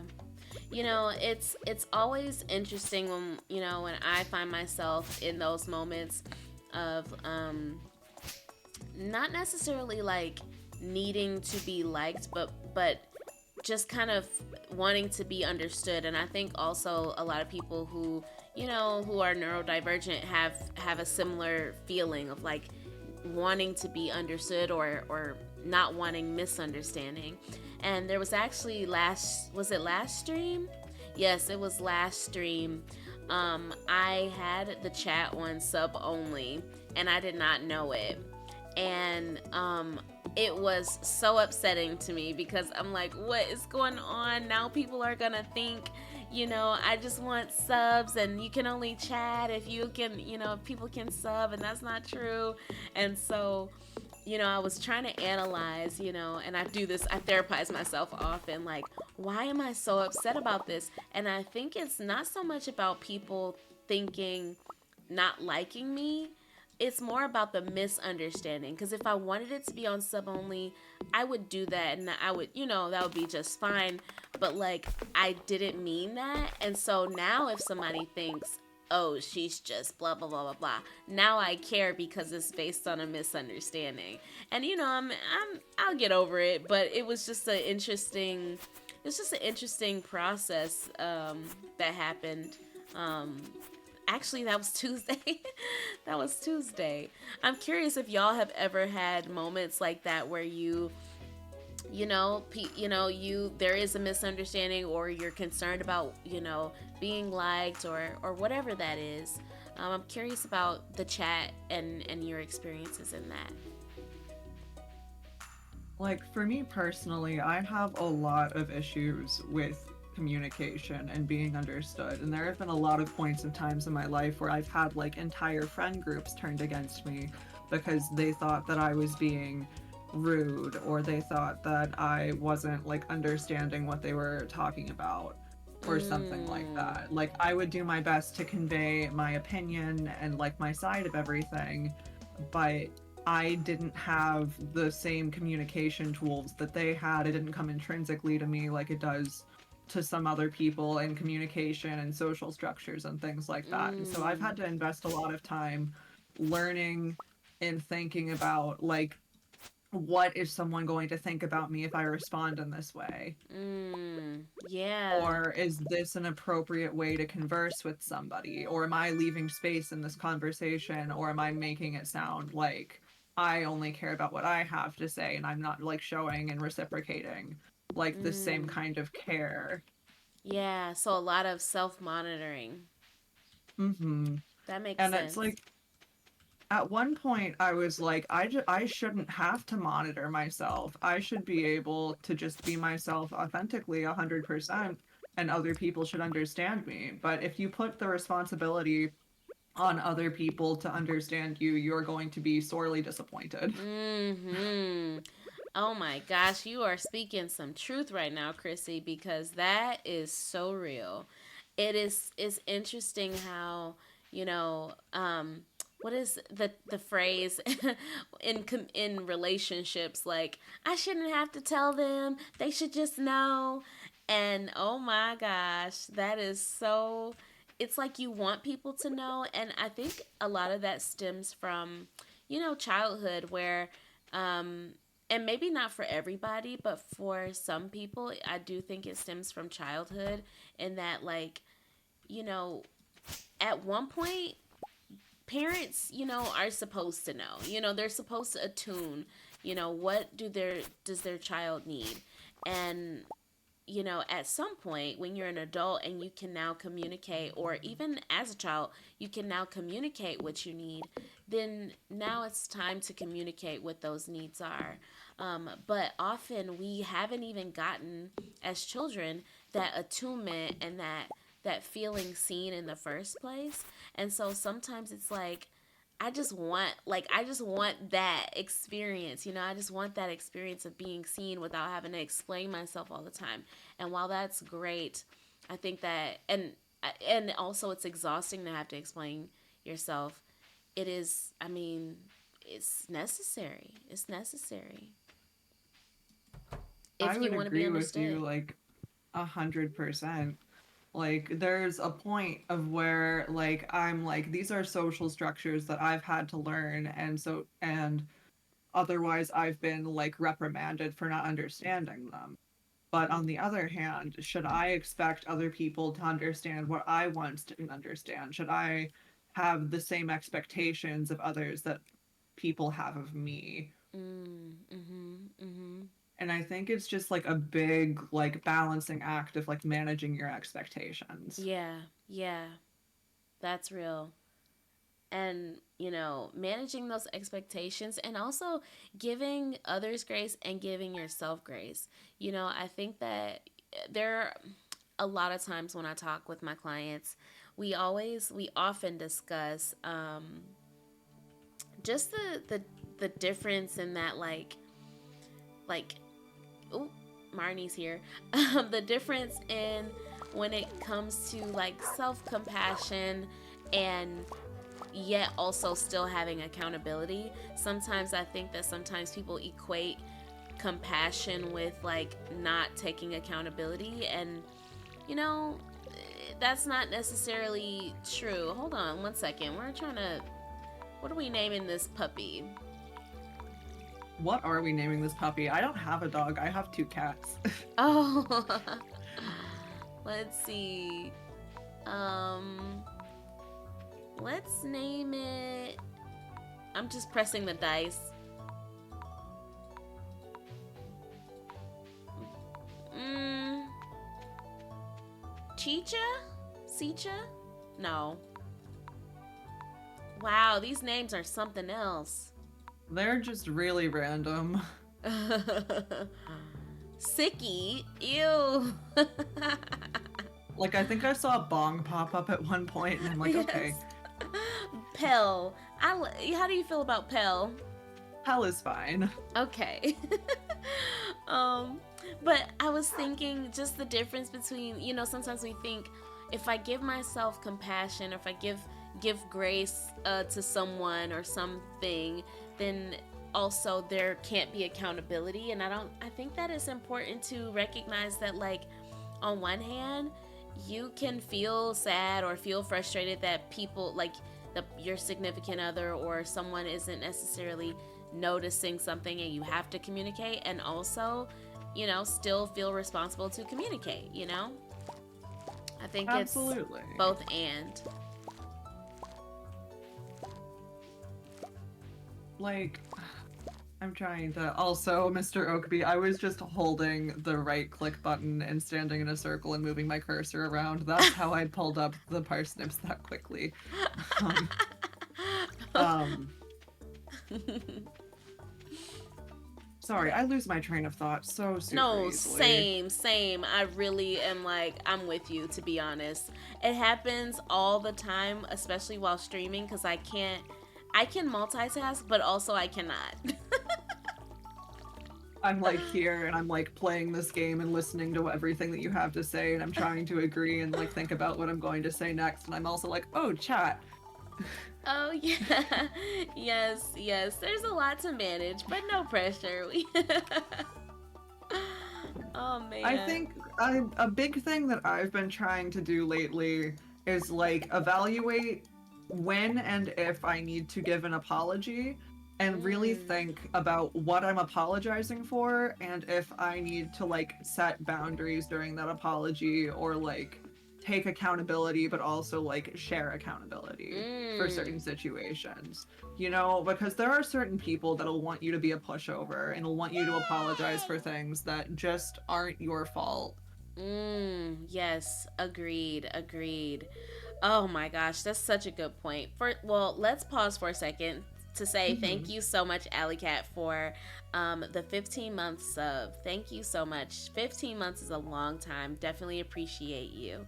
Um, and now we're here at this cutscene with Lewis talking about the Pelican Town um, Community Center. And he oh, you were able to go in? I'm going to just skip this one because I feel like there's a lot of emotion there, but we're on a different topic and I don't want us to lose our train of thought here. Absolutely. I just skipped the cutscene because I've seen it about at least 15 times. Nice. Oh, MJO, I see your big hello. And for whatever reason, I think because I was on the preview screen, I had like the studio mode up, it didn't show. Ah, dang it. I need to for people to be able to like redeem big hello at least like twice for whatever if it doesn't work. Cause Hmm. we need big hello to be seen, okay? And I think you redeemed it as well. Yes, you redeemed it as well, and it didn't show up because we were on the studio mode. So we're gonna fix that. Actually, let me fix that now, so we can we can have people redeeming that multiple times. Let's say 3 times max per stream. So MJO, feel free to use another channel point, um, and we can give back your other one. But Chrissy, you mentioned something really like a really good point about the apologies. I think that is real. I often I am quick to apologize because especially if it's something that I feel like is based in somebody else's experience. So somebody says, "Hey, like, I feel hurt that, you know, you said this thing and it hurt my feelings." Like, I can, like, it makes sense why this would hurt your feelings. I'm sorry for hurting you in that way. And I think that it's important to make room for and because if it's something that I meant, I don't want to be that kind of person that's like, "Oh, I'm sorry your feelings got hurt," because that's not taking any sort of accountability. But also, there are times where there might be a misunderstanding, and and there is no need for apology. And so sometimes I do have to take some time to think, wait, do I need to apologize in this situation? Like, what is really happening here? Um, and it can be a process, because when you're trying to take accountability, but also you need to give yourself grace, and also you need, like, there's just a lot to consider. So I can imagine how, just like how much of a process it is for you to do that, because I think it's a process over here too. It's a process for everybody, I think. And I think that I am just a pushover of a person. And that attracts a certain like type of person who Mm, wants to take advantage of me. And I'm not trying to like put all of the blame on like other people for me getting taken advantage of, but mhm, it mhm, absolutely does attract a certain like personality type of people who will want things from me and then they'll like be really rude or very like not understanding when things don't go exactly their way. And I have to think, mm, mhm, like, is this person pressed because of something I did, or are they upset because of something in their life that has nothing to do with me and they're just looking for a mm. reason to project? Yeah, yeah. Because I want people to be comfortable around me. I want to like give like a nice, comforting, cozy vibe. I want people to be able to be their truest self around me. Mhm. But on the other hand, like I can't sacrifice myself or what I know is right for somebody else's comfort. Mhm. Yeah, that makes sense. And I think that's such a good point, just the idea of wanting to be a person that is like, approachable, but also sometimes people who are approachable can sometimes, have that experience where they attract people who tend to be more aggressive. And I think that sometimes, you know, that is the other person's stuff. That is the other person's projection. And sometimes it is the person who, it's the other person's projection, and that, like, oh, this person is being aggressive because they have a certain, you know, like, their voice is higher or louder at this time.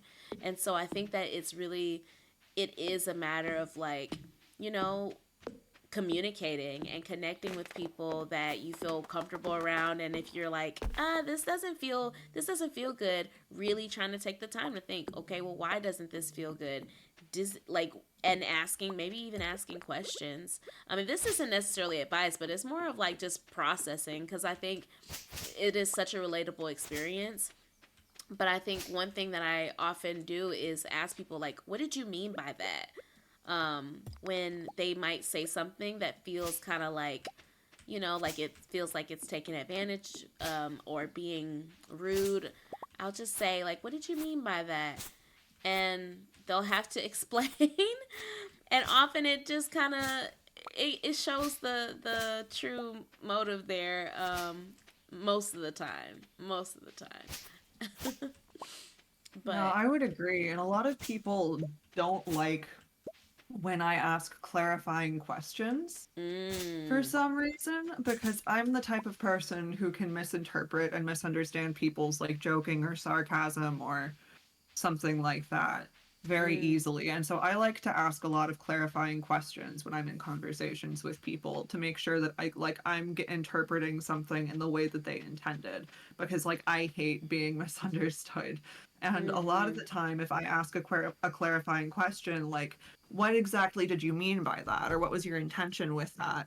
They think, oh, you should already know, and you're just trying to Mm. get like a rise out of me. Yeah. Ooh. Yikes. I get that. And I wonder, when I think about, and actually Alley Cat says, yikes, bring on the clarifying questions. Yes, I mean, I misunderstood, don't like to be misunderstood. That is so true. I mean, I think it's important to bring on those questions, but also when people feel offended by those, then, you know there might, I mean, even ask a clarifying question then. You know, is that like what did you hear me say? Oh hi, welcome in. I for whatever reason don't see the thing in the chat, but I see that someone the sound alert usually means that somebody has subbed or there's a new follow. Oh, looks like there's a new follow. Okay. Welcome. But also, okay, there you go. I'm like, wait a minute. For whatever reason, it stayed on the screen for a very, very, very long time. So, welcome in, new friend. Let me go ahead and look at this activity feed just to make sure. Badger face, there we go. Welcome in and appreciate you being here. For those of you who are just coming in, it's me and Chrissy Cat here. We're talking mental health topics as we are on our Stardew Valley farm. It's a new co-op farm that we've been doing as we've been discussing these topics, and it's been such a great conversation so far.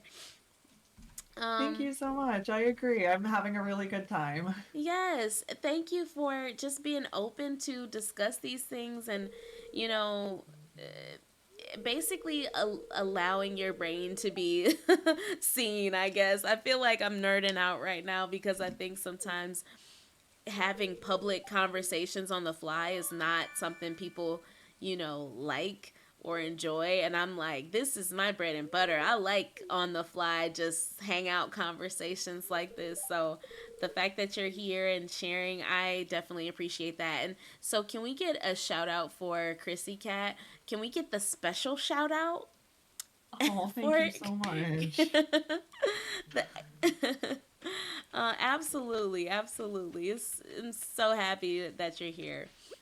I think you just mentioned, we were just mentioning like the clarifying questions, and I think that is super, super necessary, but also recognizing that some people are not going to like those clarifying questions because it illuminates, like where people are really at. And also, I mean, it can be vulnerable to especially for those who do think that people are trying to take advantage of them. Like, if I ask a clarifying question, does that mean I'm trying to be like rude or disrespectful? And sometimes people might take it as that. So asking, what did you hear me say? Like, or saying, hey, I noticed that you got upset, or I noticed that you had a response to that. I didn't mean any harm by that, but like clarifying in that way. So I think that might be something to consider for those of us who have that come up. Let Yeah, me absolutely. Also, I don't mean to like go off topic, but did you write this about me? Because this is just so sweet. Okay, I cannot take the credit. I'm gonna read it. I cannot take the credit. It is a bot, and I have to figure out what the bot's name is. We learned about this bot from a last earwax. Um, they I was in their chat and they gave me a shout out, and it was like such a cool shout out, and I'm like, oh my gosh, this is AI, this is so cool. So it is AI, but I'm gonna read it aloud. Embark on a whimsical journey with Chrissy Cat, the e-girl aficionado of JRPGs and rhythm games. With a neurodivergent and chill vibe, they welcome all lurkers to indulge in their blind playthrough of Final Fantasy. Whether you're here for the nostalgia or the camaraderie of Team Jundies, Chrissy Cat's chatty Nintendo Switch adventures are a cozy retreat for allies and fans alike. Oh my gosh, tune in, relax, and let the fantasy unfold. That is so cute. That is so cute. I was like, even if this is AI, this is like good AI. Right? It's so cute. Oh my gosh. I really wish I like anytime there was a shout out. I think we tried it out for the first time on Tuesday. Yeah, on Tuesday, and all of the stuff, all of the things that it was saying about the people were so kind, and I was like, oh my gosh, this is so nice. I love it so much. I wish I did come up with these things. I'm just gonna copy this real quick and save it Yes, for my own because that's absolutely. just so sweet. I was Absolutely. touched. Thank you so much for that. Yes, you're welcome. For I am gonna figure out what the bot's name is, and I'm gonna put it in the creatives section. For like for the creators, other creators to use because I think it's so cool. Hey Pyro, welcome in. um, yes, hi. I love you. Always come in with like ASDFJKO semi. Welcome. Okay, let me get some more parsnips because I think how many days we got a lot of days left. We can. Oh shoot, I don't have a lot of money though. So. Yeah, the money is shared, I think, so I wanted to be like careful before. Oh, I Oh, put it is it on. shared? Oh, is it on No, separate? it's on separate. Oh, You. okay, that's fine then, because I was like about to discuss with you like how should we like split money, but we were having such a good like conversation, I didn't want to bring it up. But if it's on separate, then that's Uh, perfectly fine. yeah, I only have 50 bucks. So All if right, it's I showing you have have more, you. 2,500, so Oh I'm gonna get a yeah, backpack and get us some more seeds. nice, nice. I got a few more seeds. That's why I only have 50 bucks. But okay, I'm planting some here. Hopefully we're good. I planted them in your plot. Um, Spend That's your totally coins, Allie fine. said. Spend your coins. Nice. Yes. So I am curious.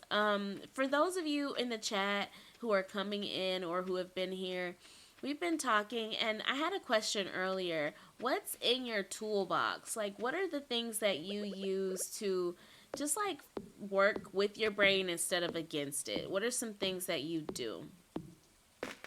Um, Oh my gosh, MJO, you gambled all your points and now you have all of these points? All of these hearts? Oh my gosh. Go ahead, gambling queen. But yeah, what's in your toolbox? I think I'm for really interested to like hear what chat has to say about what's in their toolbox because I've been like talking way too much. no worries, no worries. Honestly, I am very much a talker. And so to be honest, like if you even just want to chill, feel free. Like there is no pressure. Um, we are just. I mean, it's cool to just kind of like co-play and talk about things as they come up, but no pressure at all. I know sometimes, especially streaming, at least for me, I can feel on sometimes, and sometimes it's hard to like check. I mean, I don't know. It's just it's a lot of energy. And so afterwards sometimes I'm exhausted or sometimes I'm like feeling really good. Right now I'm really glad that my camera is not working because I know that I'd probably be way more tired. I don't For those of you who were not here at the very beginning, I mentioned that I woke up not really I mean or I went to bed not really feeling well, and so I think I am coming down with something. So I'm glad y'all don't have to see me coming down with something. I just rolled out of bed and showed up here, and honestly, I'm having a really good time. Yay, I'm glad. um oh, let's see. So, Pyro, you said I'm heartless. I love it. MJO, the question was what's in your toolbox? The question was what's in your toolbox for like working with your brain instead of against it. Allie, you said I want to dive in, but I'm going to be heading out to urgent care. Woke up with an ear and throat feeling worse and congestion. Oh no. I hope you feel better, Allie. Honestly, I feel like you might have got me sick. We were playing Fortnite together and I feel sick. So it's probably from you. um but no, I'm obviously joking. But I hope you feel better, Allie. Okay, syntax error. I welcome in first of all. Welcome, glad you're here. I started using reverse timers. I put on music to do a task and set the timer to stop playing once the time is up. I hate the sound of an unexpected alarm when I'm in the middle of a task. Ooh, that sounds amazing. Have you ever heard of that, Chrissy? Like, have you ever used a reverse timer? I have never heard of a reverse timer before. That would be very useful for me, I think, personally. Yeah, I mean, it sounds really cool because it's like it kind of is jarring when you know, are doing something and you got beep beep beep. Um, it's I actually use something similar, which is the Pomodoro method. So I'll start with like 25 minutes, and then um I don't think it does this major like blaring alarm, but it does have like a little beep or something to show that we're entering into the next section of the Pomodoro, which is a 5 to 10 minute rest period.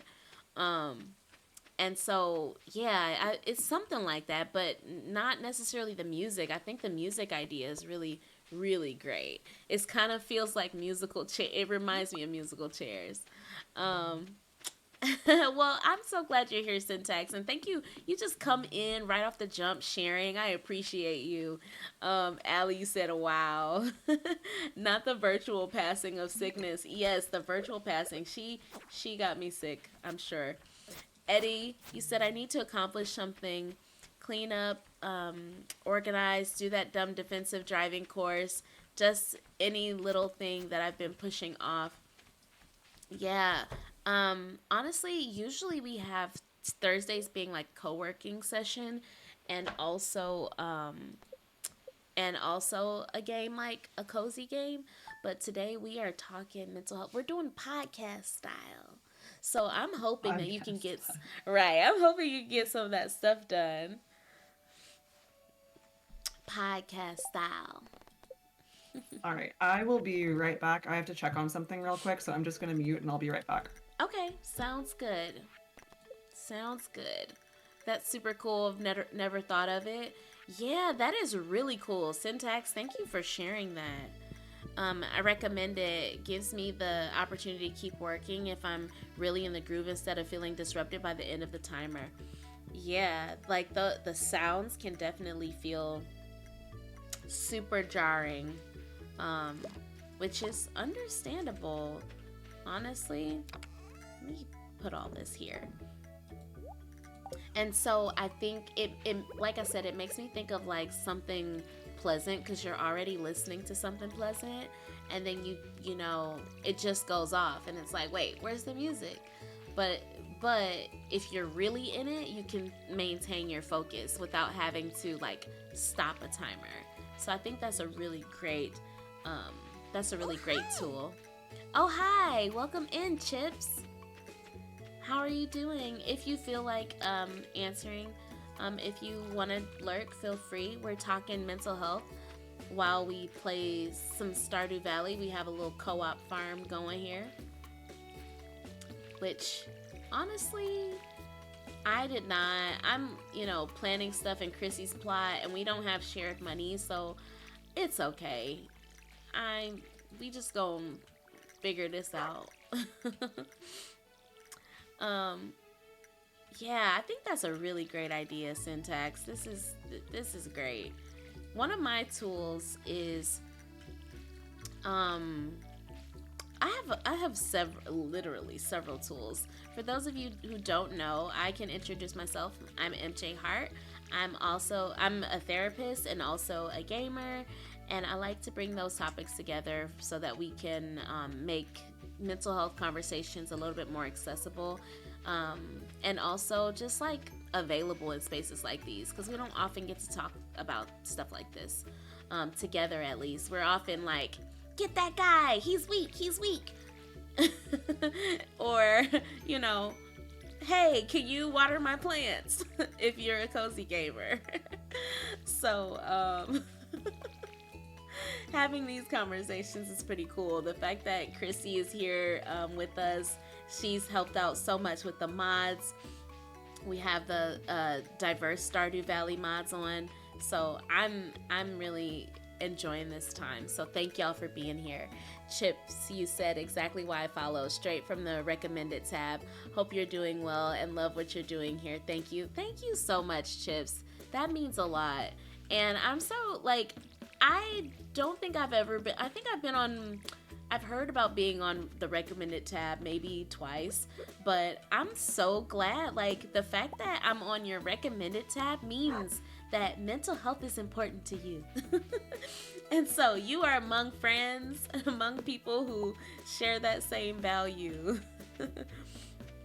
Also, So, I'm back. I just didn't want to interrupt anything that oh you were saying. yeah, absolutely. No worries. No worries.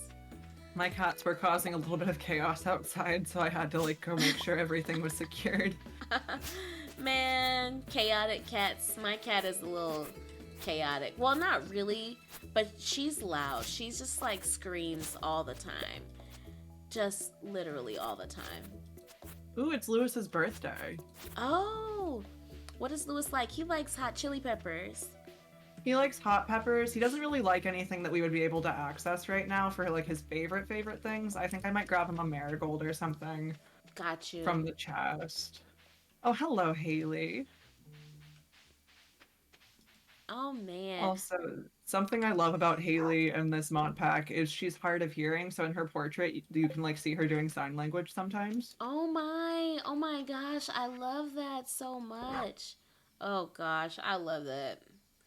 Honestly, these mods are so great. Badgerface, he said the mental health Stardew combo is perfection. Thanks for the conversation. I am so glad. I'm super glad you are enjoying it. I am enjoying it as well, and I'm glad you're here. Chips is we for those of you who are coming in before I read that next chat, we were planning on doing stream together, but I am a little under the weather and my camera apps keep crashing, so that is why we are not on camera. For those of you who are wondering, and feeling some kind of way about not seeing me, well, just know you're not gonna see me until I figure out this camera situation. Hopefully, I could either get a new camera or figure something out within the next few days, so that we can get back to the stream on Tuesday night with Boulder's Gate. Chips, he said, it is very important to me. I just started therapy and spoke to a psychologist last week, hoping to get diagnosis on a number of things soon. Oh, yay! Congratulations on starting your therapy journey. I feel like a lot of people here are like new to therapy, and I think that's amazing. I think that's absolutely amazing. It's definitely, I was talking about it earlier, but the idea that therapy is a lot of hard work, and I just encourage everybody who is going to therapy or newly starting therapy, know that it's maybe the first few sessions are going to be like yay, but it might get hard. It might get really really hard, so just keep at it. Know that if maybe the first few sessions weren't great, then know that it's probably might be that you need it to take some time. It might be just new, or if you're finding that you and your therapist don't click for whatever reason, give it a fair chance, but also don't take too much time on it. Like, don't spend like 8 sessions with somebody and if you don't get a good vibe, because finding a therapist is hard, but also it's a relationship and you need to feel comfortable in that relationship. For I sure. agree with that 100%. Like when I was in therapy, I really lucked out because my therapist had a lot of things in common with me. She also had ADHD. We had a lot of similar interests. She played games, she crocheted. And so she was able to relate to me on like that kind of level, but I know that like a lot of people aren't able to have that kind of relationship with a therapist like immediately. And Mm-hmm. it's really easy to go into therapy being scared or feel like you're being judged. Like my first couple of sessions didn't go quite as well as I would have liked them to, just because I was so anxious about it. But once I was able to like meet my therapist and open up to her and like really connect with her, I made a lot of great progress in therapy. Yes, yes. I love that. I love that. Thanks for sharing. MJO says congrats. I hope that it's helpful. Oh yes, yes, yes. Congrats. Hopefully it is helpful. Finishing for gold. Fishing for gold. Cam. That is too funny. There was a clip. Cam had a clip. And can we get a shout out for Cam? Cam had a clip that was hilarious. Um, the caption was "Fishing for gold." Take that how you will. Follow if you want to see. Follow. Check him out if you want to see. um, but yes, finding a therapist is hard. It takes time, and I will say one thing that is important to recognize, if for whatever reason you feel like you're not getting much out of therapy, it it could be the therapist, it could be what you're working on, and it could be what you're actually sharing. If you're not being vulnerable, if you're not sharing, what your needs are and not communicating, then it's going to be hard because as a therapist, I think it's important to we have this theory. It's in a family systems theory, and it's basically that we as therapists, we create structure in the therapy room so that you don't have to create structure. You don't have to do all of that. However, you have to take initiative. You have to be willing to be vulnerable. You have to be willing to share what is going on. It's sometimes, it might feel like you get into the room and it's like, why isn't the therapist asking me, you know, these things or those things?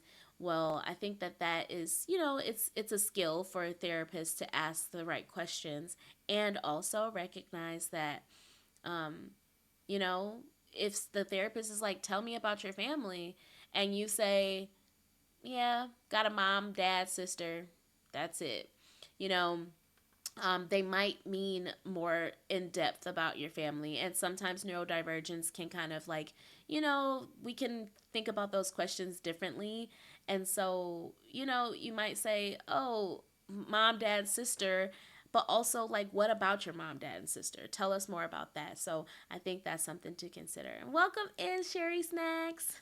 Hey, good morning. How are you doing today? Yes, good morning. We are on here. Me and Christy are on here creating our farm. So happy you're here. I hope you're having a good morning or wherever you are. I hope you're having a good time. Oh, It's Team so Rocket good to see Kim. so many friendly faces in chat. I know, right? So many. Guys, if we can get a shout out for Sherry Snacks, I really want to see what the shout out has to say about Sherry. It said a lot of cool stuff about Cam. It said the same thing about Cam last time we gave him a shout out, about like, his love for Mario Kart and Texas Chainsaw Massacre, Kingdom Hearts. Um, so thank you mods for that shout out. Good morning, Power Pack. Welcome in. So happy you're here. How did the games go yesterday? You are a beast at COD, and I think I need to be carried because whatever, like, you were not wasting bullets. You were not wasting bullets last night. Okay, let's see what Sherry's shout out says. Embark on a delightful scholarly examination of Sherry Snack's digital odyssey. They've navigated the whimsical waters of Super Mario RPG, celebrating milestones and donning costumes with gusto. From holiday raids to karting to the new year, their cozy chaos is a blend of retro charm and modern flair.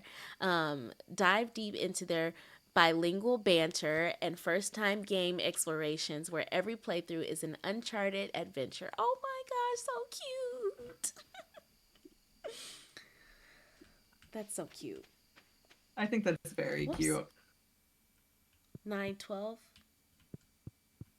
Uh oh. I think I'm losing. I lost some sound. Oh, Hold on.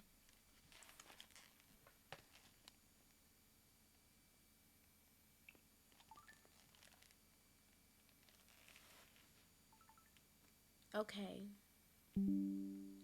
Yeah, I lost sound for a sec. Not sure. oh, like game sound or just like Discord and everything? Um, Everything. It was. I think it's my headphones. Um, Yeah, I think it's my headphones. Not sure. We were just talking about technology issues. yesterday, and they are always on me. Tech issues are always on me. Uh oh. Okay, so Cozy Farm, it's 9:12 here. Yay. 9:12. So y'all are on Central Time. Okay. We're living in the future. Oh. Yes, Central Time Zone gang. Yes. We got a lot of Central people here. We still hear we hear you still, by the way. Okay, perfect. Oh my gosh, I love everything it said. Yes, it's so cute, right? Does that feel I hope that feels accurate because the whatever the bot is doing the bot things, the things. And let me make sure I Chrissy, do you mind saying something just so I can make sure I got you still? Yeah, absolutely. Can you still hear me? Yep, perfect. Thank you. Of course. Uh, Yeah, Sherry, you missed it, but she shouted me out earlier, and I was like, Did you write this?" Because it was just like the sweetest thing. yes. I wish I did write it, but no, Chat GPT, man. AI. We gotta AI. love using AI to make our lives easier Mhm. in Definitely. appropriate spaces, not in overly creative spaces where we absolutely need like real people, but Right. utilizing AI to like help us with our resumes and stuff like that, like I love it. Oh, yes. Yes. Same. I feel like the emails are a lot easier, to be honest, cuz I mean, I don't Mhm. use it like, make the whole email, but sometimes, and I don't know for y'all, like let me know if this resonates at all. But sometimes I struggle with like the basic stuff with an email. Like, I want to just send an email that says, here are the 5 things that I need. But that's rude. So, like, I'm like, okay, I need to say, hi, hope this email finds you well. Like those greetings. It's hard for me to do. So, like, ChatGPT or any AI thing that just kind of gives you that, the warm welcome and then the warm goodbye. It's so much. I don't know. I just appreciate that because I'll just be like, "Hey, here are the facts," but that's rude. That might feel rude. A weird compliment that I've gotten is that people say that when I write emails and things like that I sound like I'm using AI. I'm not. I'm writing them myself. And people uh, are like, "Oh, are you using AI? It's so well written." And I'm like, "No, I just you. memorized the protocol for like what belongs in an email and I have an academic voice and I use it." Yes, I love that. I mean, that's a compliment, but also like, no, give you your props. Oh I'm like man. I'm choosing to accept it as a compliment instead of like an accusatory thing. Right, right. That's good. Oh, Chip says, I'm gonna go into lurk now. I have work tonight, so I gotta get a little sleep. Again, thank you for what you do, and I hope everyone has a great one. Thank you so much, Chip. I appreciate you being here, coming in, saying hey, and also appreciate the lurk. Definitely, you can be anywhere, you could be lurking anywhere, but you chose here, and super appreciative of that. So, hope you have a good sleep. Power Pack, you said ChatGPT got me the job I have now. Nice. Oh my gosh, that's really cool. That's really cool. Hey, Eternal Zep. Um, Good wait. morning, Eternal. Oh, you know them? Yeah, Eternal's a good friend of mine. He mods for my channel. Oh, nice. That is so cool. Friend time. All of the friends are here. Um, so happy you're here, Eternal. We have just been chatting about multiple different things, but the question for the chat, feel free to answer or don't, whatever works for you, is what is in your toolbox? What helps? I mean, what things do you do to like help yourself and like, work with your brain rather than against it? Definitely curious for those of you who you know, are around and wanna share. Yes, Chrissy recommended you. Oh, yes, thank you, Chrissy. Of course, I was really excited about doing this stream together, and so I was like, guys, you have to check out MJ. She's amazing. She's in the Women's Guild, she's in the Black Unity Guild, she's a therapist, and I was just talking you up to like everyone in my Ah, Discord. thank you so much. That is so cool. And it's, you know what? I am so thankful for the Women's Guild because I've been able to meet so many people. And honestly, even though, because you're not in the Women's Guild right now, right? Not yet. It's a Not hope yet. of mine. I applied in November because I found the application like on the page, Mm-hmm. but I don't think that they're actively recruiting right now, and so I'm just Got waiting for you. an opportunity. Got you. I mean, I ask because I feel like the fact that like I met you is literally because of other people in the guild, and I like we were in different people's chats, and I was like, "Oh, this is the same person from this chat and this chat, and this is super cool. You had so many good things to share." So I'm like really grateful to have met you, and you know, through all of these different avenues. Um, I'm the grateful to have met you as well because I found your channel through Megan actually because Megan was featured on Meadow's stream, which I had never mm-hmm, been in before, and then Meadow shouted you out, and I was like, oh, mm-hmm. that sounds really cool, like some really interesting content that I would like to be in, and then you were so welcoming from the very first stream I participated in chat. Aw, thanks. Absolutely. And the funny thing is, I think I saw you the day before in Sherry's stream because I met Sherry through Peachy. Um, and so it's just a really cool to see how, you know, everybody's connecting. So I love that. I always love that. Yeah, I have so many wonderful like friends and like people I look up to that are in the Women's Guild, and so I would love to be a part of that someday. But I just think that it's a great opportunity to meet other creators like that are like-minded. Yeah, I agree. Definitely. Definitely. Because, you know, when you get on these platforms, um, sometimes it's easy to find just kind of like the people who are just interested in gaming, or, and not that that is even a problem, but it's like, you know, they're like 13 and they, you know, they want to like get their goals are different, you know, and I think that it's really cool to be able to connect with people who may have different goals but also have a similar like value set. So it's really nice to be able to do that. Absolutely. And um Eternal says, ah, all great people. Yes, you're right, Eternal. Like everyone we've mentioned is just amazing. yes.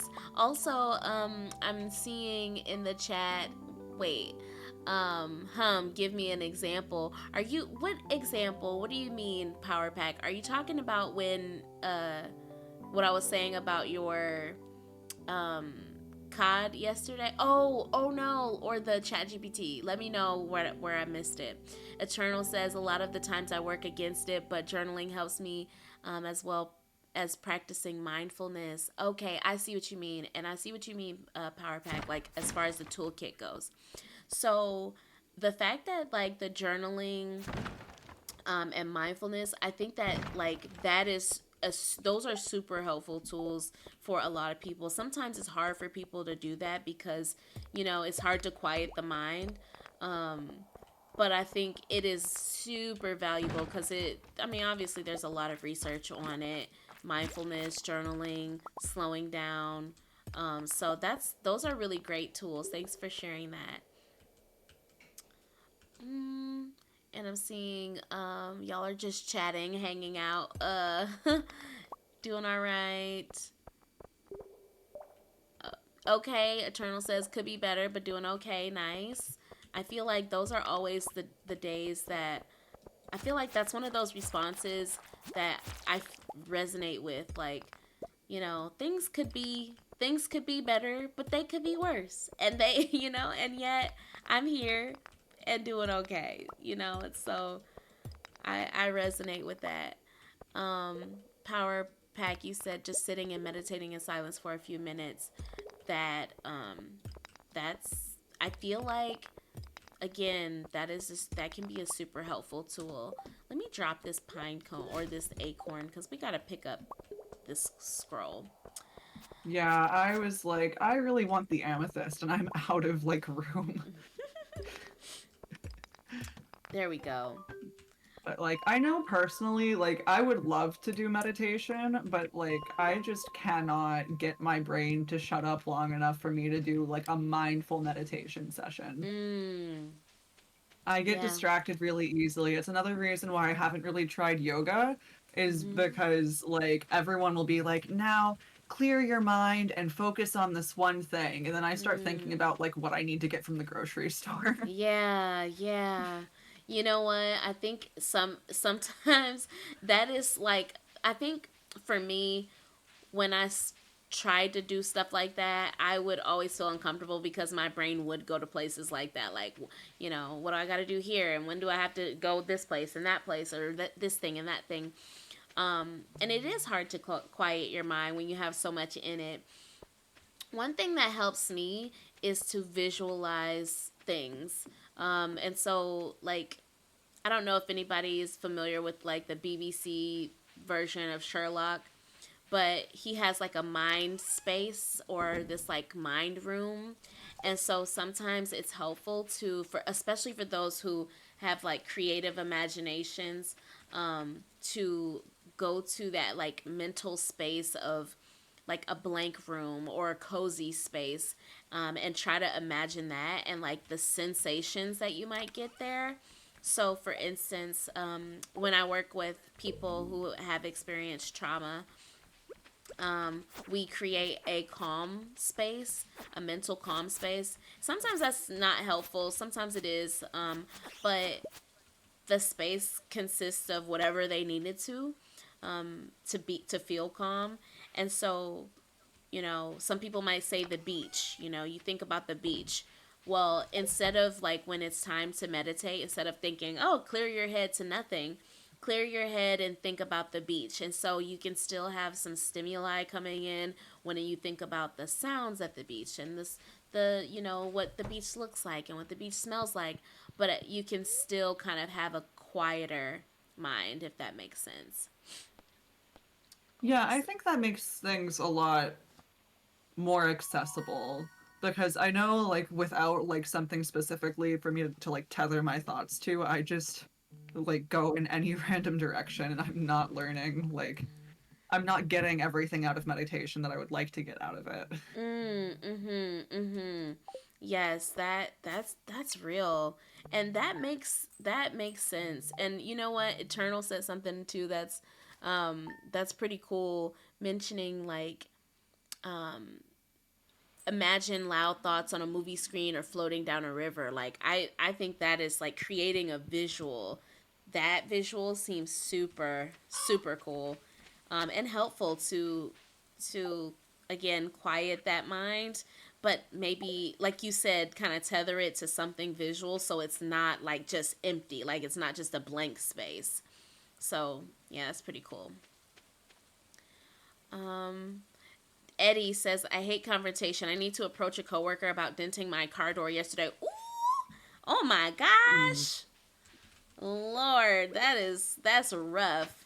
Eddie, oh man. I How are you feeling? Because how I mean, really, it could be a lot of things, and I'm curious how you're feeling about that.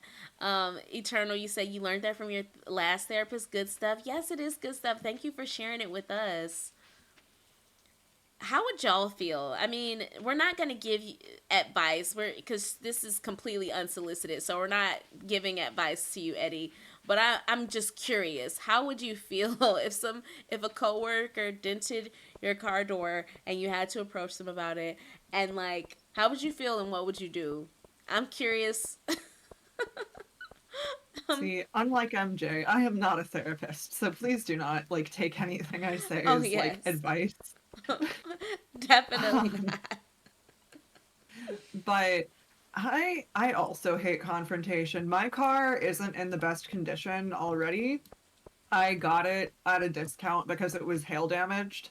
Mm. So my car is already like messed up and full of dents, and somebody has hit me before, and I just haven't like repaired it because it was only like aesthetic. But still, I think if somebody like dents your car door or like does something that's like going to have that kind of effect on you mentally, like even if like no one else notices, you're going to notice Mm-hmm. that it's Mm-hmm. important to I say it's important to like speak with them and like think about like what's important to you and make sure that you're heard. But honestly, that would be really hard for me to do in practice. I think it's a lot easier to just say like, "Oh yeah, I would do this," but also no, I would just be quiet about it and like not Yeah. confront them. Yeah, that makes sense. Eddie says he looked remorseful on the video. It's just a car, but I need to get it fixed. I can't let it rest in that spot. Ooh, that's hard.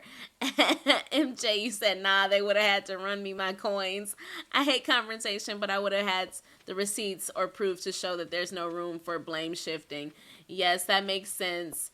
Um, I think based on what Eddie shared, and I don't want to. Sorry, Eddie, for using your situation as like demonstration for the class, but I'm curious. I mean, I just feel this like curiosity because it's true. Like I'm thinking, man, if somebody hit my car and I saw the video and they looked remorseful, I would approach them and again do even though I'm a therapist, please do not take this as like therapeutic advice. I'm just and it's not advice at all. I'm just thinking about what I would do in that situation because that is a hard, very hard situation. I think it's like creating a lot of critical thinking skills or like helping strengthen our critical thinking skills right now. Um but yeah, I wonder what I would do and I think I would immediately probably get upset. That's my immediate reaction. Like, oh my gosh, what is this dent? And then also, if it's a coworker, it's on video. I would just go up to the coworker and say, "Excuse me, hey, can I talk with you?" Kindly and rationally, and let them know, hey, I saw the video and I noticed that you hit my car. Um, you know, just wanted to talk with you about it and talk through a plan for fixing it because the reality is it needs to be fixed and it can't be me. Like if it's a Oh situation where it can't be left alone like that, absolutely. no. Mhm. Eternal was saying that he gets pretty anxious in social situations, so confrontation is tough, but he'd calmly tell them that they dented the car. It's something that he'd have to pay to fix, so it's important to at least bring it up. Some people don't receive things the right way, so I'd only hope that they would be receptive. And that's the big thing, I think. Mhm.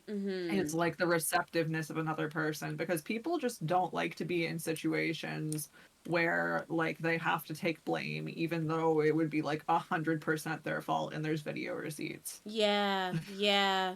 And that is so hard when like because that is essentially kind of like what it feels, what I imagine it would feel like because the person knew that they hit the car but they didn't say anything.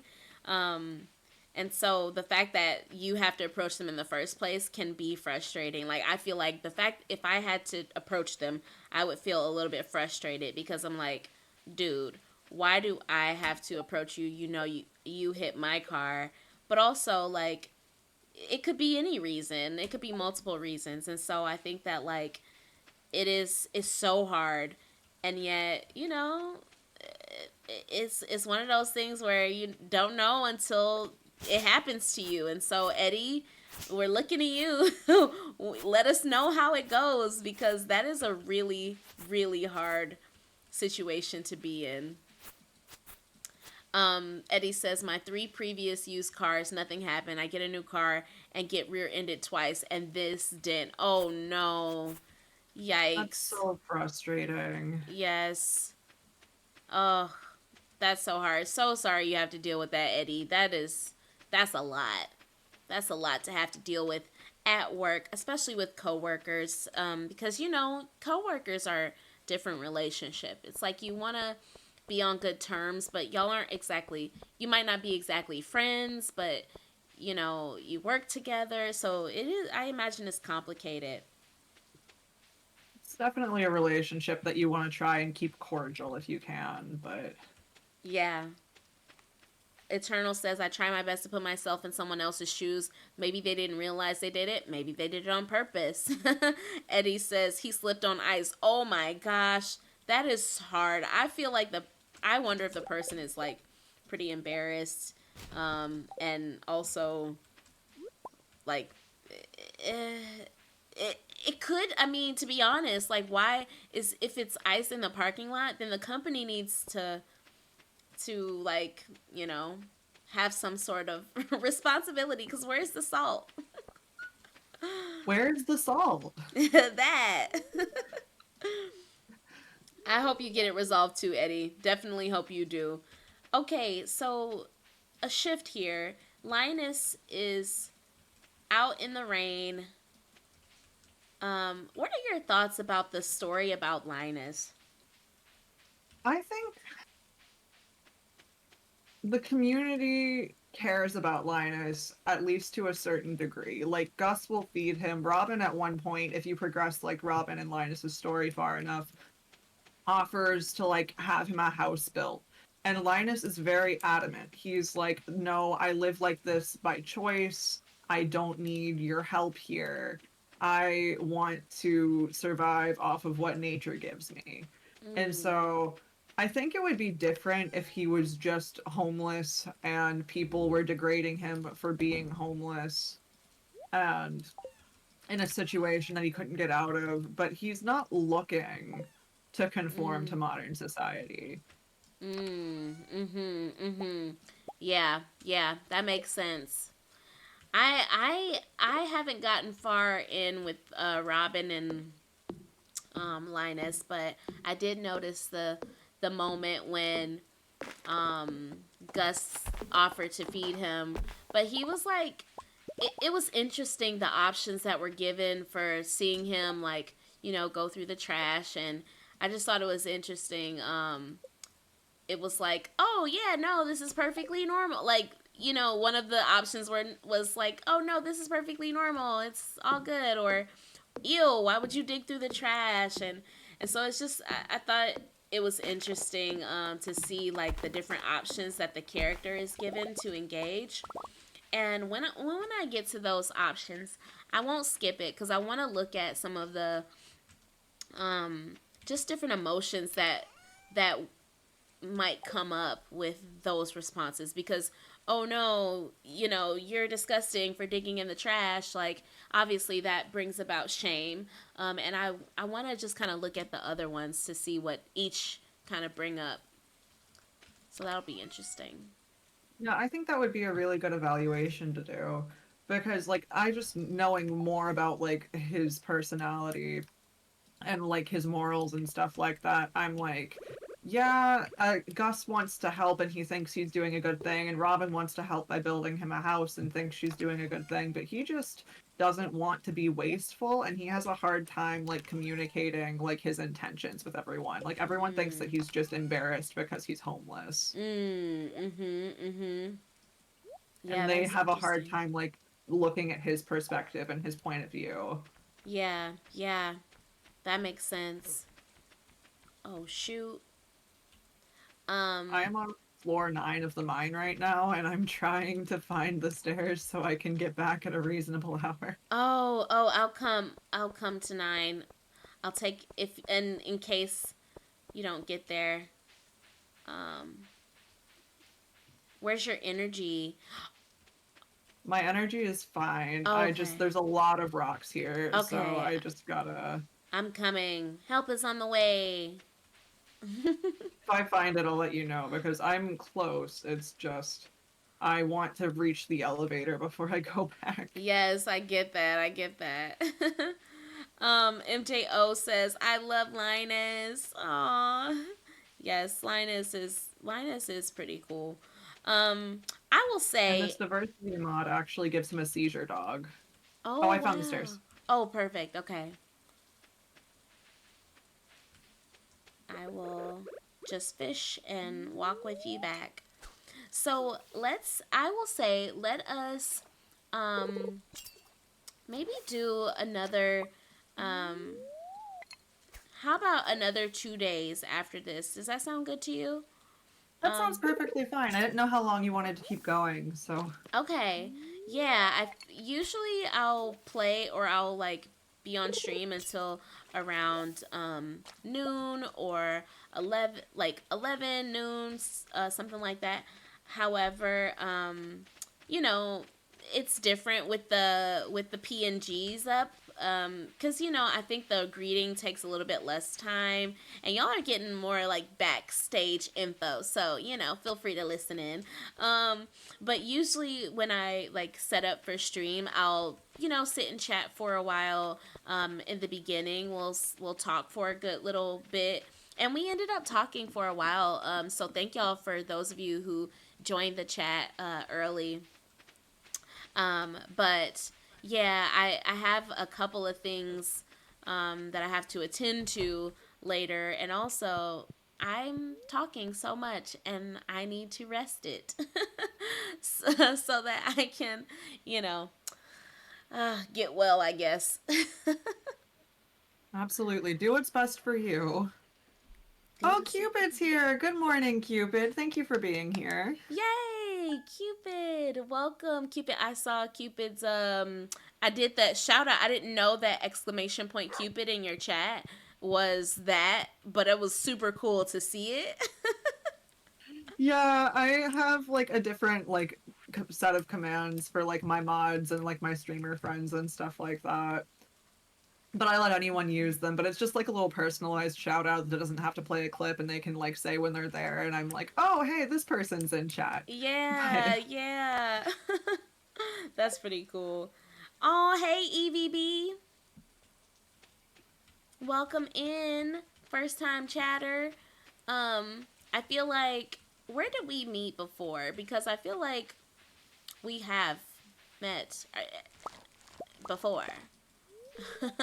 I've streamed with Evie once and Yay! she's in like some communities with me that we share, Cool. but Oh yes, okay, Chrissy Cat. Then I was like, I saw Evie's name the other day, but didn't realize it was your stream. That's cool. I'm like, I just feel like it's super cool to meet people. All right, let's see. So Eternal, you say you sound like a pretty great therapist, by the way. Oh, thank you.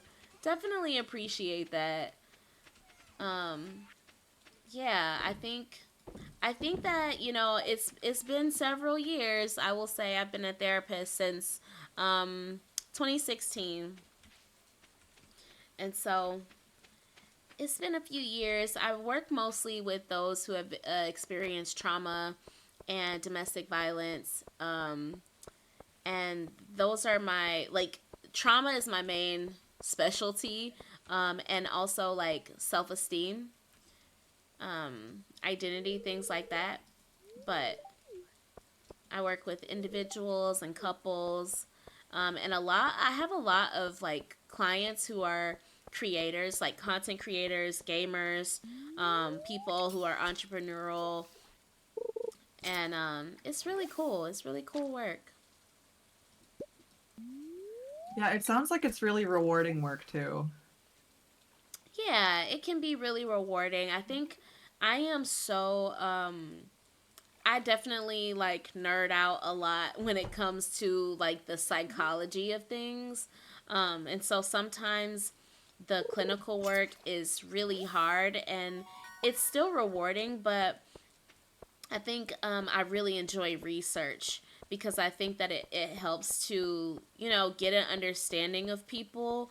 And I think clinical work can still be in the form of research, but it's like we're learning these things about people. And I think it's helpful to be able to like understand people in a way to where we can make change if necessary. And so if for instance, like we've talked about how, you know, therapy is expensive and it's not covered in Canada, and so like okay, what does that mean for people. And sure, I would love to just like sit in the therapy room with some people, but if some people don't have access to it, it's like, well, how do we navigate that? And so I think that's why I like a lot of research, because we're able to like do different initiatives in order to make therapy more accessible, or make therapy resources more accessible. And so for those of you who are interested in some resources that I share, feel free to join the Discord. I have like a therapy resource or a mental health resource channel, and I'll share different worksheets from work. I'll share different like concepts or memes or things that I see that relate to either what we've been talking about here in these games, or just something that could be useful in general. Yeah, and thank you for sharing and providing those resources for people. I think that can be very, very helpful. Yeah, absolutely. Our latest resource was personalization, and kind of working through that mental trap of thinking everything is personal. And that was connected to our last stream, when we were talking about it and playing Stardew here. Let's see. Eternal doing okay, getting through the workday. Okay, y'all are just chatting it up with Mad Cupid. Yay! I'm so glad. Um, I'm so glad y'all are like just feeling comfortable to share and chat. Like I love that. MJO, you said finding a therapist is hard. Being a on disability or social assistance helps, but then the therapists aren't equipped to provide services for more complex traumas. Yes, that is so very true. I On would agree. Oh, mm-hmm. sorry, I don't want to cut you off, No, no, you but go ahead. like with my first experience with therapy, it was actually through my university. Mm, And it was when I was first getting diagnosed with bipolar disorder, because when I was like still in school and living with my parents didn't exactly believe in mental like not mental illness but neurodivergence. mm-hmm, And mm-hmm, so when I was like, hey, I need help for these certain things, they're like, oh, you're not depressed, or oh, you don't need this resource, or oh, you don't need that resource. And so I really mm. had to seek that on my own. But when Yeah. I was like getting settled at my university, they asked if I'd like to do counseling. And I was like, sure. But the people who were doing counseling for students, it was free, which was like wonderful. But they were all like grad students and people Mm, who like weren't necessarily experienced and like going into anything deeper than like, this is how you can um, do like organize your school stuff. mm-hmm, mm-hmm. And Yes. so I can understand being in a situation where you don't have like the resources or the money for therapy, and you like get put into that situation. You're like, well, should I keep trying this when this person like really doesn't understand me or what are my needs? Yeah, yeah, that is so, so, so true. And I think that's the frustrating part about access to mental health, because, like I said, like, and I don't know if y'all know this, but, and I've shared this before, but I used to live in, further in the Midwest, Kansas City area. And nobody really took insurance. None of the therapists really took insurance there because we didn't need to. Like, people, we got business, and we didn't have to go through all of the drama, like all of the drama of having to like go through insurance and wait 90 days in order to be paid. And so a lot of people, thank you, a lot of people would have a hard time seeking therapy services. And so they would have to either use their insurance or use free services. And those services, those people weren't, the therapists weren't, they were trained on a basic level, but they probably didn't have money to like go get training like EMDR training, like eye movement desensitization and reprocessing training, which is a type of trauma training that is super effective and super helpful. And so the fact that like it costs like $2,000 to get that training, the fact that it costs $2,000 to get DBT training to help with borderline personality disorder, that like all of these things cost so much money, and the therapists, if they want to help people who are not making a lot of money and provide free services or use insurance, then that means that they're probably not making a lot of money, which means that they can't get these trainings done. So it's like a cycle of stuff. And so it's complicated and ugly, and that's why I always like say these countries and these corporations and governments definitely need to be a part of access. And thank you for shedding some light on like the therapist side of that, because I know it's really easy to just be like, "Oh, this isn't accessible for me. Everything should be accessible. Why don't we have these resources?" By like hearing an explanation on like why it's harder for people to get some training and for people to be able to access these resources, I think can just make us all a little bit more understanding about the situation. Yeah, yeah. And I appreciate, you for that, cuz I think if we look to the therapist to like, why are your prices so high and why don't you accept this and this and that? It's like, well, it's probably because it has to be for them, but also maybe it doesn't. But then also we don't know and we won't know, which means how do we get what we how do we get what we need still? And I think like focusing in on the institutions that actually have a greater role in being able to change that is important. So if that means being involved in community efforts to provide mental health, being, involved in government policy things to be helpful, focusing in on that instead of like, coming at the professionals, I think it can be more effective for people.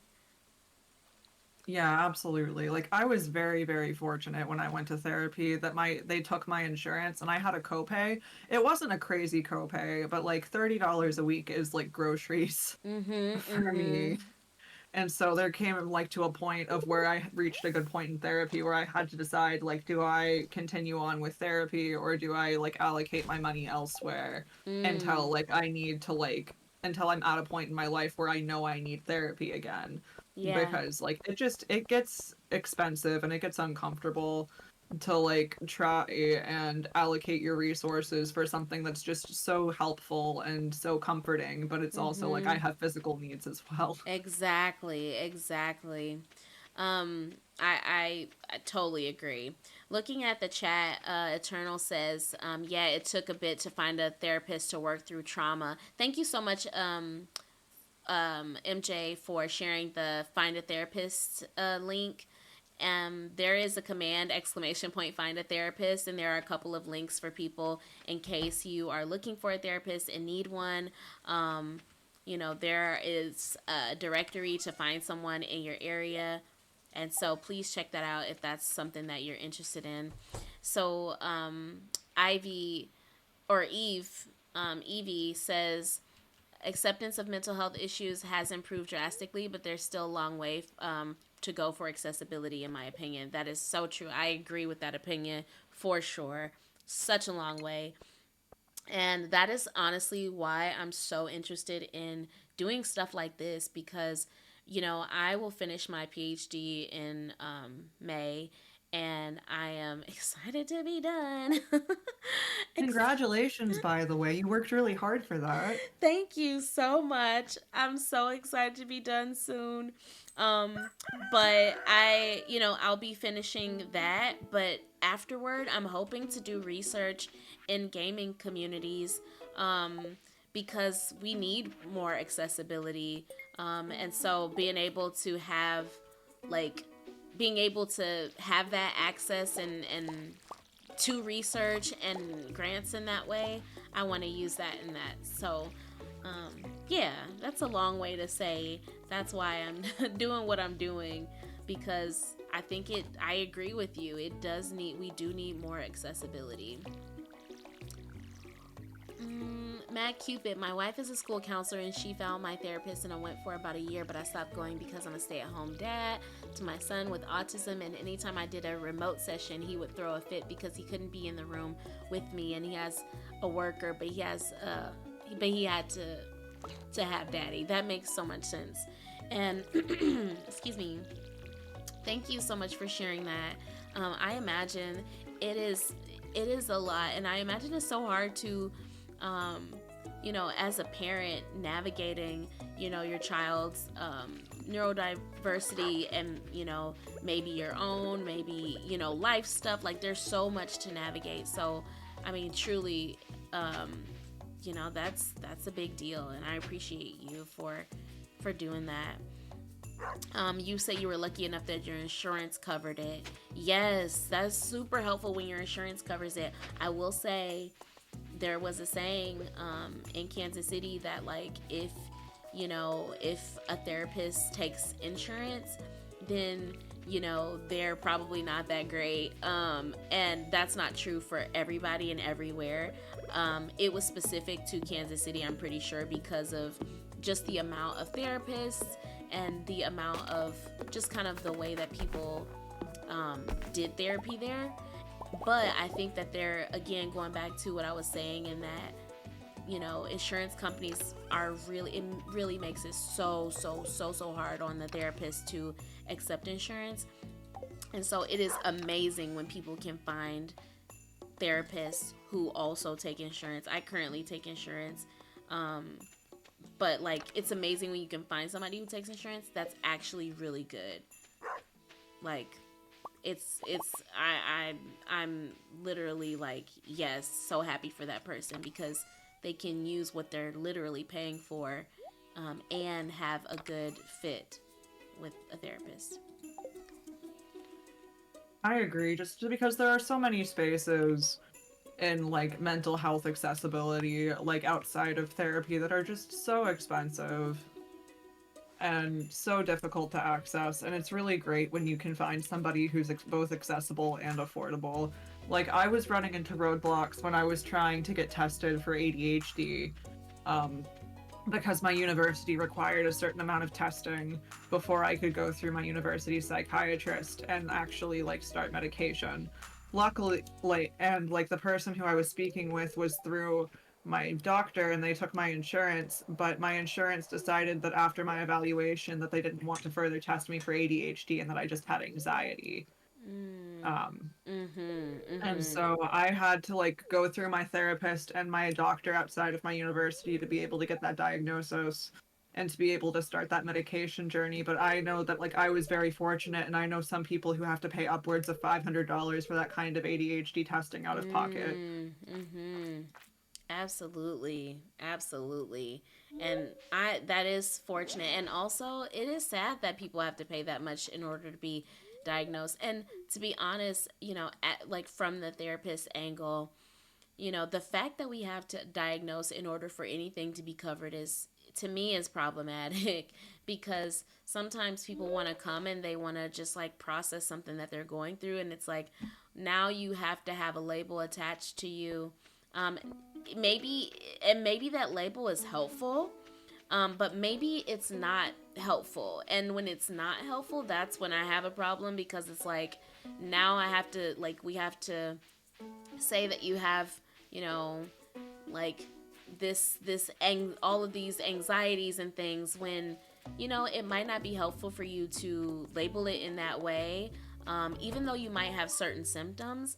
But in order for your insurance to cover it, you have to have something. So it is an interesting experience. It really is on the therapist side. Like, sometimes people are like, oh, I just want to talk through this, and I'm like, okay, let's talk through this. But also, just so you have to be diagnosed with something in order for your insurance to um, cover your work. And thankfully, the DSM has been more like open. So now people can be diagnosed with like adjustment disorders, to say, they're basically having a hard time adjusting from one part of life to another part of life. But I'm going to skip that. But it's still kind of like, dang, why? if you just want to talk through a relationship, why we gotta be doing all that? So yeah. I think it's great that the DSM-5 has added a lot of like accessibility changes for Mhm. people who are seeking certain diagnoses because I remember that like before this current version of the DSM there weren't like a lot of like autism like clarifications for like women and things like that. Oh yeah. Yeah. And like ADHD was still split into like ADD and all of these other things Right. instead of just being like one diagnosis. And I think like it's great that we're able to adjust like these rules and things like that as we learn more about these like neurodivergencies. Mhm. Mhm. Exactly. That is so true. I'm a little bit behind on chat now. I'm like, oh man, Oh been no, we're talking. really behind on the chat. I'm Hi like, Els. right. Hey Els, welcome in. I am some literally the ramble queen. So my apologies if it is too much. Um okay, let's see. So Evie, thanks so much for the congrats. I appreciate y'all. Um and I understand that like let's see. I understand that Mad Cupid like having to have that support and the fact that it's more anxiety to have a therapy session. It's like you don't want that. So when you're able to like do what you can. So I definitely encourage you to do what is necessary for you. And obviously, you're not asking for my 2 cents, but I'm, just trying to be encouraging. Ailes, welcome in. Happy Thursday. Um, it's nice to see you, first time chatter. And I think yesterday or in your stream, Chrissy, we saw Ails and Fails, right? I believe so. Ails and Fails is a very kind member of my community that shows up fairly Yay! frequently, and I always love seeing him. Oh, yay! Nice. That's so cool. Um, and it seems like everybody knows everybody. That's so cool. That's so cool. Mad Cupid, my doctor diagnosed me with ADHD and got me on meds. All right, all right. I feel like there's so much more information around ADHD now, and I'm super grateful for it. So, a former psych, a former psych of me told me I couldn't possibly have ADHD because I have a job. Oh gosh. My last therapist ended up determining I had it. I still feel weird about even going to get an official testing. That makes sense. Honestly, sometimes I hate when people, use certain behavioral indicators to say, oh yeah, because you did well in school, that means you don't have ADHD. Because you did this, that means you don't have that. And it's like, how about let's be a little bit more clinical when I'm asking you to be a little bit more clinical? Cause gee whiz. I was Like, I've known people who have been told that they can't possibly have autism because they're in a relationship, and I think that's so, like, unprofessional. yes. I think that's a great word for it. Unprofessional. That is definitely that feels very unprofessional. Oh yay, alas, welcome in. Um good morning. This game helps so much with my mental health. Are you using Yes, we're using the diversity mod, alas. And get this. We are using the bot that you shared for the shout outs. So if we could get a shout out for alas earwax, if the mods are still here, if we can get a shout out for Alas and with the special shout out so we can see what the bot has to say. Matt Cupid says I was tested as a child for ADHD, but they just said I was very smart when I was fourth grade. Yes, that happens in kids in the 90s. I agree. I agree. The 90s, man. Um, Labels are good for shorthand descriptions and support, but they're only ever part of the story. Everyone deserves tailor made care.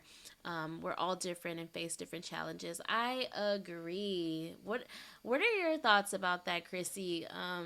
Because of course I can ramble forever, but what are your thoughts about what Ailes and Fails shared? I absolutely agree with that. Like everyone who has a neurodivergence, if you meet a person with bipolar disorder or with autism or with ADHD, you're only meeting one person with bipolar disorder or autism or ADHD, right? You can't just Mm-hmm. say, "Oh, my nephew has autism and you're nothing like him, so Mm-hmm. you can't possibly have this thing," right? Like everyone needs to be evaluated in their own comfort and their own respects and have care that's like made for them specifically because we can't just all follow guidelines Mm-hmm. Mm-hmm. and get that kind of care that we need. Yes, yes, definitely agree with that. Evie says, so I'm super appreciative of my graduate program. I started during COVID and my department quickly picked up a mental health first attitude. I didn't have enough documentation to get through dress. Yes, honestly, I love that. And we were talking about this a couple of weeks ago, um, about like, academic institutions kind of creating just more accessibility when it comes. Oh my gosh, it's a monster! Creating more accessibility when it comes to, um, just like people who may not have, official diagnoses because of whatever reasons, but still have like need support. Um, and there might be unofficial diagnoses, and I think that's important. Like I think that's really cool that your graduate program does that or acknowledges that. Um, All right. Yeah, it was really disheartening. Oh, yeah, I can imagine Eternal. Truly. Um, the fact that like, hearing that from them and a professional, so-called professional.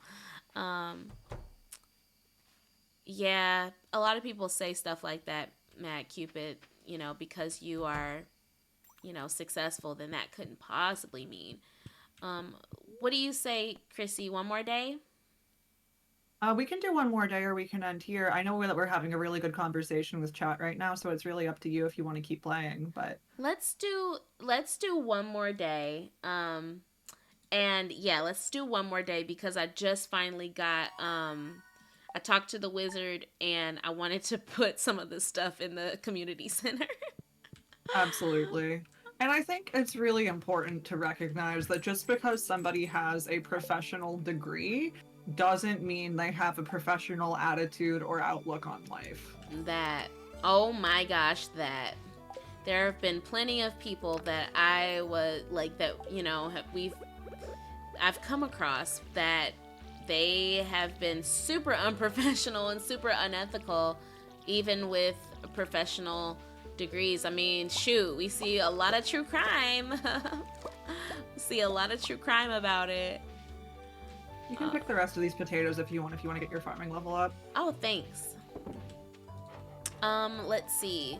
So, okay, let's see. Okay, it said, alas, the night owl gamer and dog cuddler as they celebrate a Soulma saga in Dark Souls, sprinkled with cozy Fae Farm vibes and portal puzzles. From Estes flasks to dung piles, their journey is filled with chill streams even when under the weather. Aw, tune in for late night laughs, no backseating allowed, and watch them conquer demons before rebranding as Alas Elizabeth. Oh my gosh, I love it. Thank you so much, MJO, for adding that shout out. And thank you, Alas, for sharing that resource with us. Super, super cool. I love when we can kind of share stuff. And speaking of sharing resources, Ninja Quay shared with us the crowd control feature. Are y'all able to use crowd control? If for anybody on PC, let me know if you're able to use it. And let's see. Okay, let's see if you're able to use it. Apparently, I didn't click the correct button to start it, so it has not been on, which is fine. We've been having a good conversation in crowd control. Literally, would have just added a lot. Um, It's okay, working for me. yay. Okay, I can see people claiming coins and things. All right. So Evie says, I was diagnosed in early mid 2000s. Had a psychiatrist who was very against giving labels, but helped treat what I was having issues with. Ooh, yes. What are your thoughts on that, Chrissy? If you don't mind sharing, I did you? mean, I think that labels can be very important for the person who is using those labels. Like, I think that labels are can be important if you're trying to get like a workplace accommodation or if you're trying to apply for disability, but those same labels can also be harmful if like you're trying to apply to like move to a different country or something Mm. like that. Mm-hmm. Mm-hmm. So I think it all really depends on like your end goals, and it should be a conversation between you and your professional on whether or not you want to be labeled for something. Like, I know, for example, that when I was in school, I wanted to work in Japan. Mm. And the program that I wanted to use to teach in Japan requires that you be of good, like, physical and mental health. And Mm. so my bipolar diagnosis actually disqualifies me Mm. from being a part of that. Now, I understand why like that's in place, and I can see why they want you to be of good mental and physical health if they're going to be bringing you to a different country to like take care of children Mm-hmm. Mm-hmm. in like that kind of capacity. But it does limit opportunities that I could have if I were to ever like go through therapy and work through these things, that and like to where it's not an issue anymore, even like balanced with medication. Even if I got a letter from my therapist, I would still be disqualified because of a label that I have, like a diagnosis that I have. Mm. Yeah. Yeah. So I can understand how it can like inhibit some people's end goals, but I also think that labels can be very important for discovering more about yourself, to figuring out what accommodations that you might need. Yeah, yeah. I agree with that 100%. I am very hesitant about um labels, or I used to be a lot more hesitant about labels when I was private pay. And that was because, you didn't have to diagnose if if you didn't need to. Um Sometimes, again, like sometimes the labels would be super helpful for the individual because it's like, hey, like you are feeling a lot more validated because now you know that this is a thing, and it's not just that you're lazy, or it's not just that this or that, and so it can be extremely validating. I think the downside to labels is just what you mentioned. Like sometimes, the stigma that comes along with the label for other people, is it can be rough, and so it can put people at a disadvantage socially. So I think that is the downside, but I 100% agree with you. Um, just a minute. Hey, Julius, welcome in. And I don't know why. Yes, I am super late, but I'm super glad that you made it in this morning. I hope you're doing well, and I hope you're feeling all right. Um, Allie, I hope you're feeling all right. Um, Hopefully, you got a chance to go to urgent care, and you don't need to update us on your doctor visits. But I hope you doing good. um, Eternal, you mentioned definitely enjoying the time here. Oh yay, I'm glad. I've been enjoying my time here too. Thank you so much, Chrissy, for just being here and sharing your community with me and having conversations about this stuff. Like it's super cool to like just chat with you about this. Absolutely. I've been having a really good time, and I don't want to say it feels like therapy because it doesn't like feel like therapy. I don't want to think that I'm like using you for like anything to like for my advantage or anything like that, but I love having these kinds of constructive conversations and being Mhm. able to just talk about these things for the sake of like not just my mental health, but like this mental health of anyone who might be watching who might like relate to this kind of conversation. Yes, I agree. And to be honest, I think a way that like that might feel better to say is it could feel therapeutic, because I think even if it doesn't feel like therapy but therapeutic, it really, I Mhm. imagine it can, because like to me it is, the fact that we're able to have these conversations, and as we process, we are allowing our, like the process to like, affect us and affect our hearts. And so, and us being vulnerable in these spaces can feel rejuvenating in some ways. So I definitely am so grateful that you have been able to be vulnerable and share. And I'm grateful for everybody in the chat who has shared their experiences and been open. And even if you haven't, even if you've just been lurking, just being here is something I appreciate. So thank y'all, truly. Yeah, thank you everyone who showed up today. Like I really have enjoyed reading your messages and like interacting with you with MJ as much as we have and just getting to have these kinds of conversations in like a group format. I think it's been really really nice. Yeah. So I am seeing, alas, you tried out the exclamation. Did it work? I saw it come on the screen at the bottom, but I didn't know if the character actually did the thing because I was looking at the chat. So if somebody else doesn't mind using their free coins to try something in crowd control, I would love that. Um, oh, okay. I see you, Allie. Welcome in, Crummy. It's therapeutic. Yes, it is therapeutic. The conversation is amazing. Thank you so much, Allie. Thanks for a safe space, Julius. You're the bomb. Ails and fails. I definitely think this kind of content and conversation, or I definitely think this kind of content and conversation is a wonderful forum to bring these topics to the forefront. Yay! Oh, thank you. Did that work? That worked, right? Because I didn't have this much money. Thank you so much for Yeah, the it said in the coins. bottom corner that Eternal gave you 100 coins. Yay! Thank you for the coins. Because, man, it was a struggle. Oh, my goodness. Did you have any thoughts that you wanted to share as we've been talking and as I've been on the ramble train?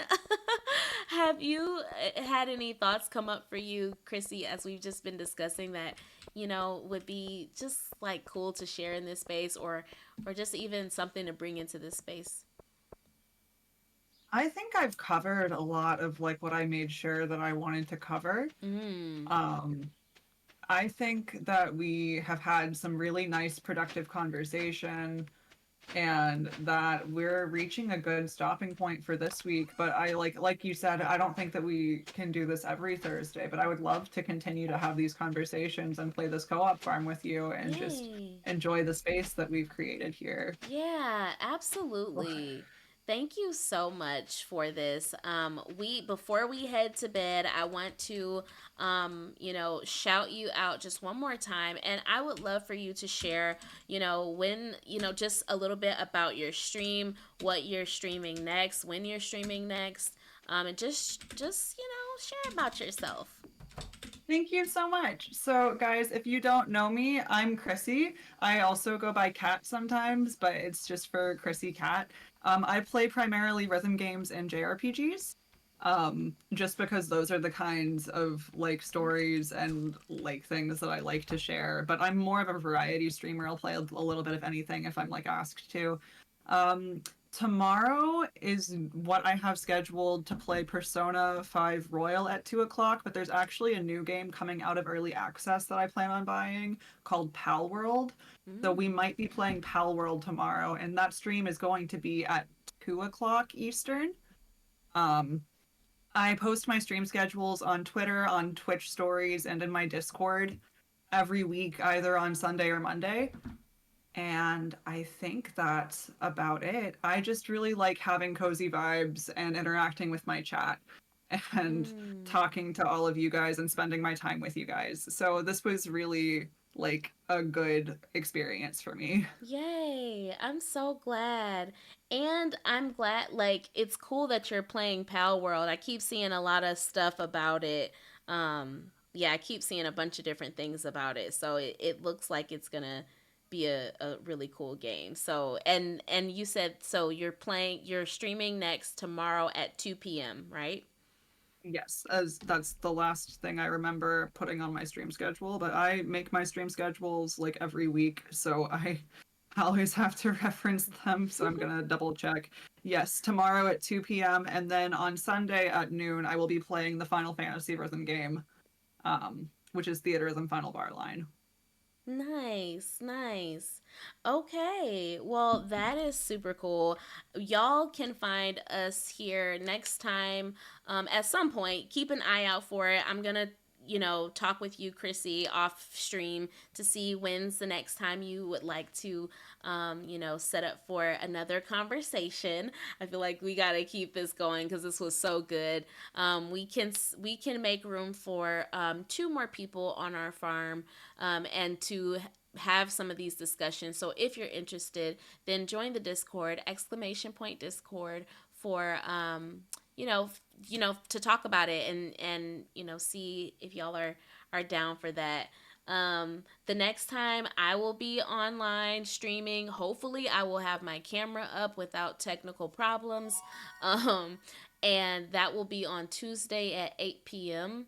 We will be playing Baldur's Gate, and we're looking at Baldur's Gate from a therapeutic lens, or we're trying to at least. This game is deep, so it's been a lot of Lae'zel is rude. right. Lae'zel is so rude. So we've been trying to figure out these characters, but all in all, I think that is all I have for today. We haven't been switching a lot of screens or anything because we don't have our just chatting screen as we are like, you know, figuring out technical stuff.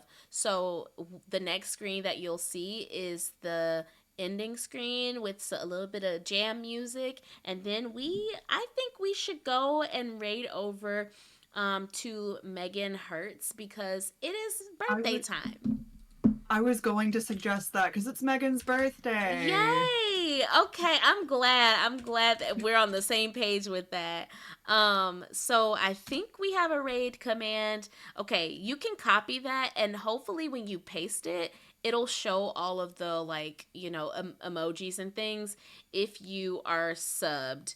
If you're not subbed, then just throw some emojis in the chat and say you're from the stream. It'll show that you're from the stream. Yes, I see y'all. I see you. Thank you. You're welcome. You're welcome for the stream. I'm so glad we were able to talk with everybody today. I'm so glad also that some of you, Eddie, you mentioned like you're the confrontation, you're gonna have to message. Okay, Eddie, good luck with that. Good luck. um and so happy that y'all have been able to come even during your work hours. So let's go ahead, say our goodbyes, talk to y'all later. Bye. Bye, everyone. All right, copy that rate message and see y'all later.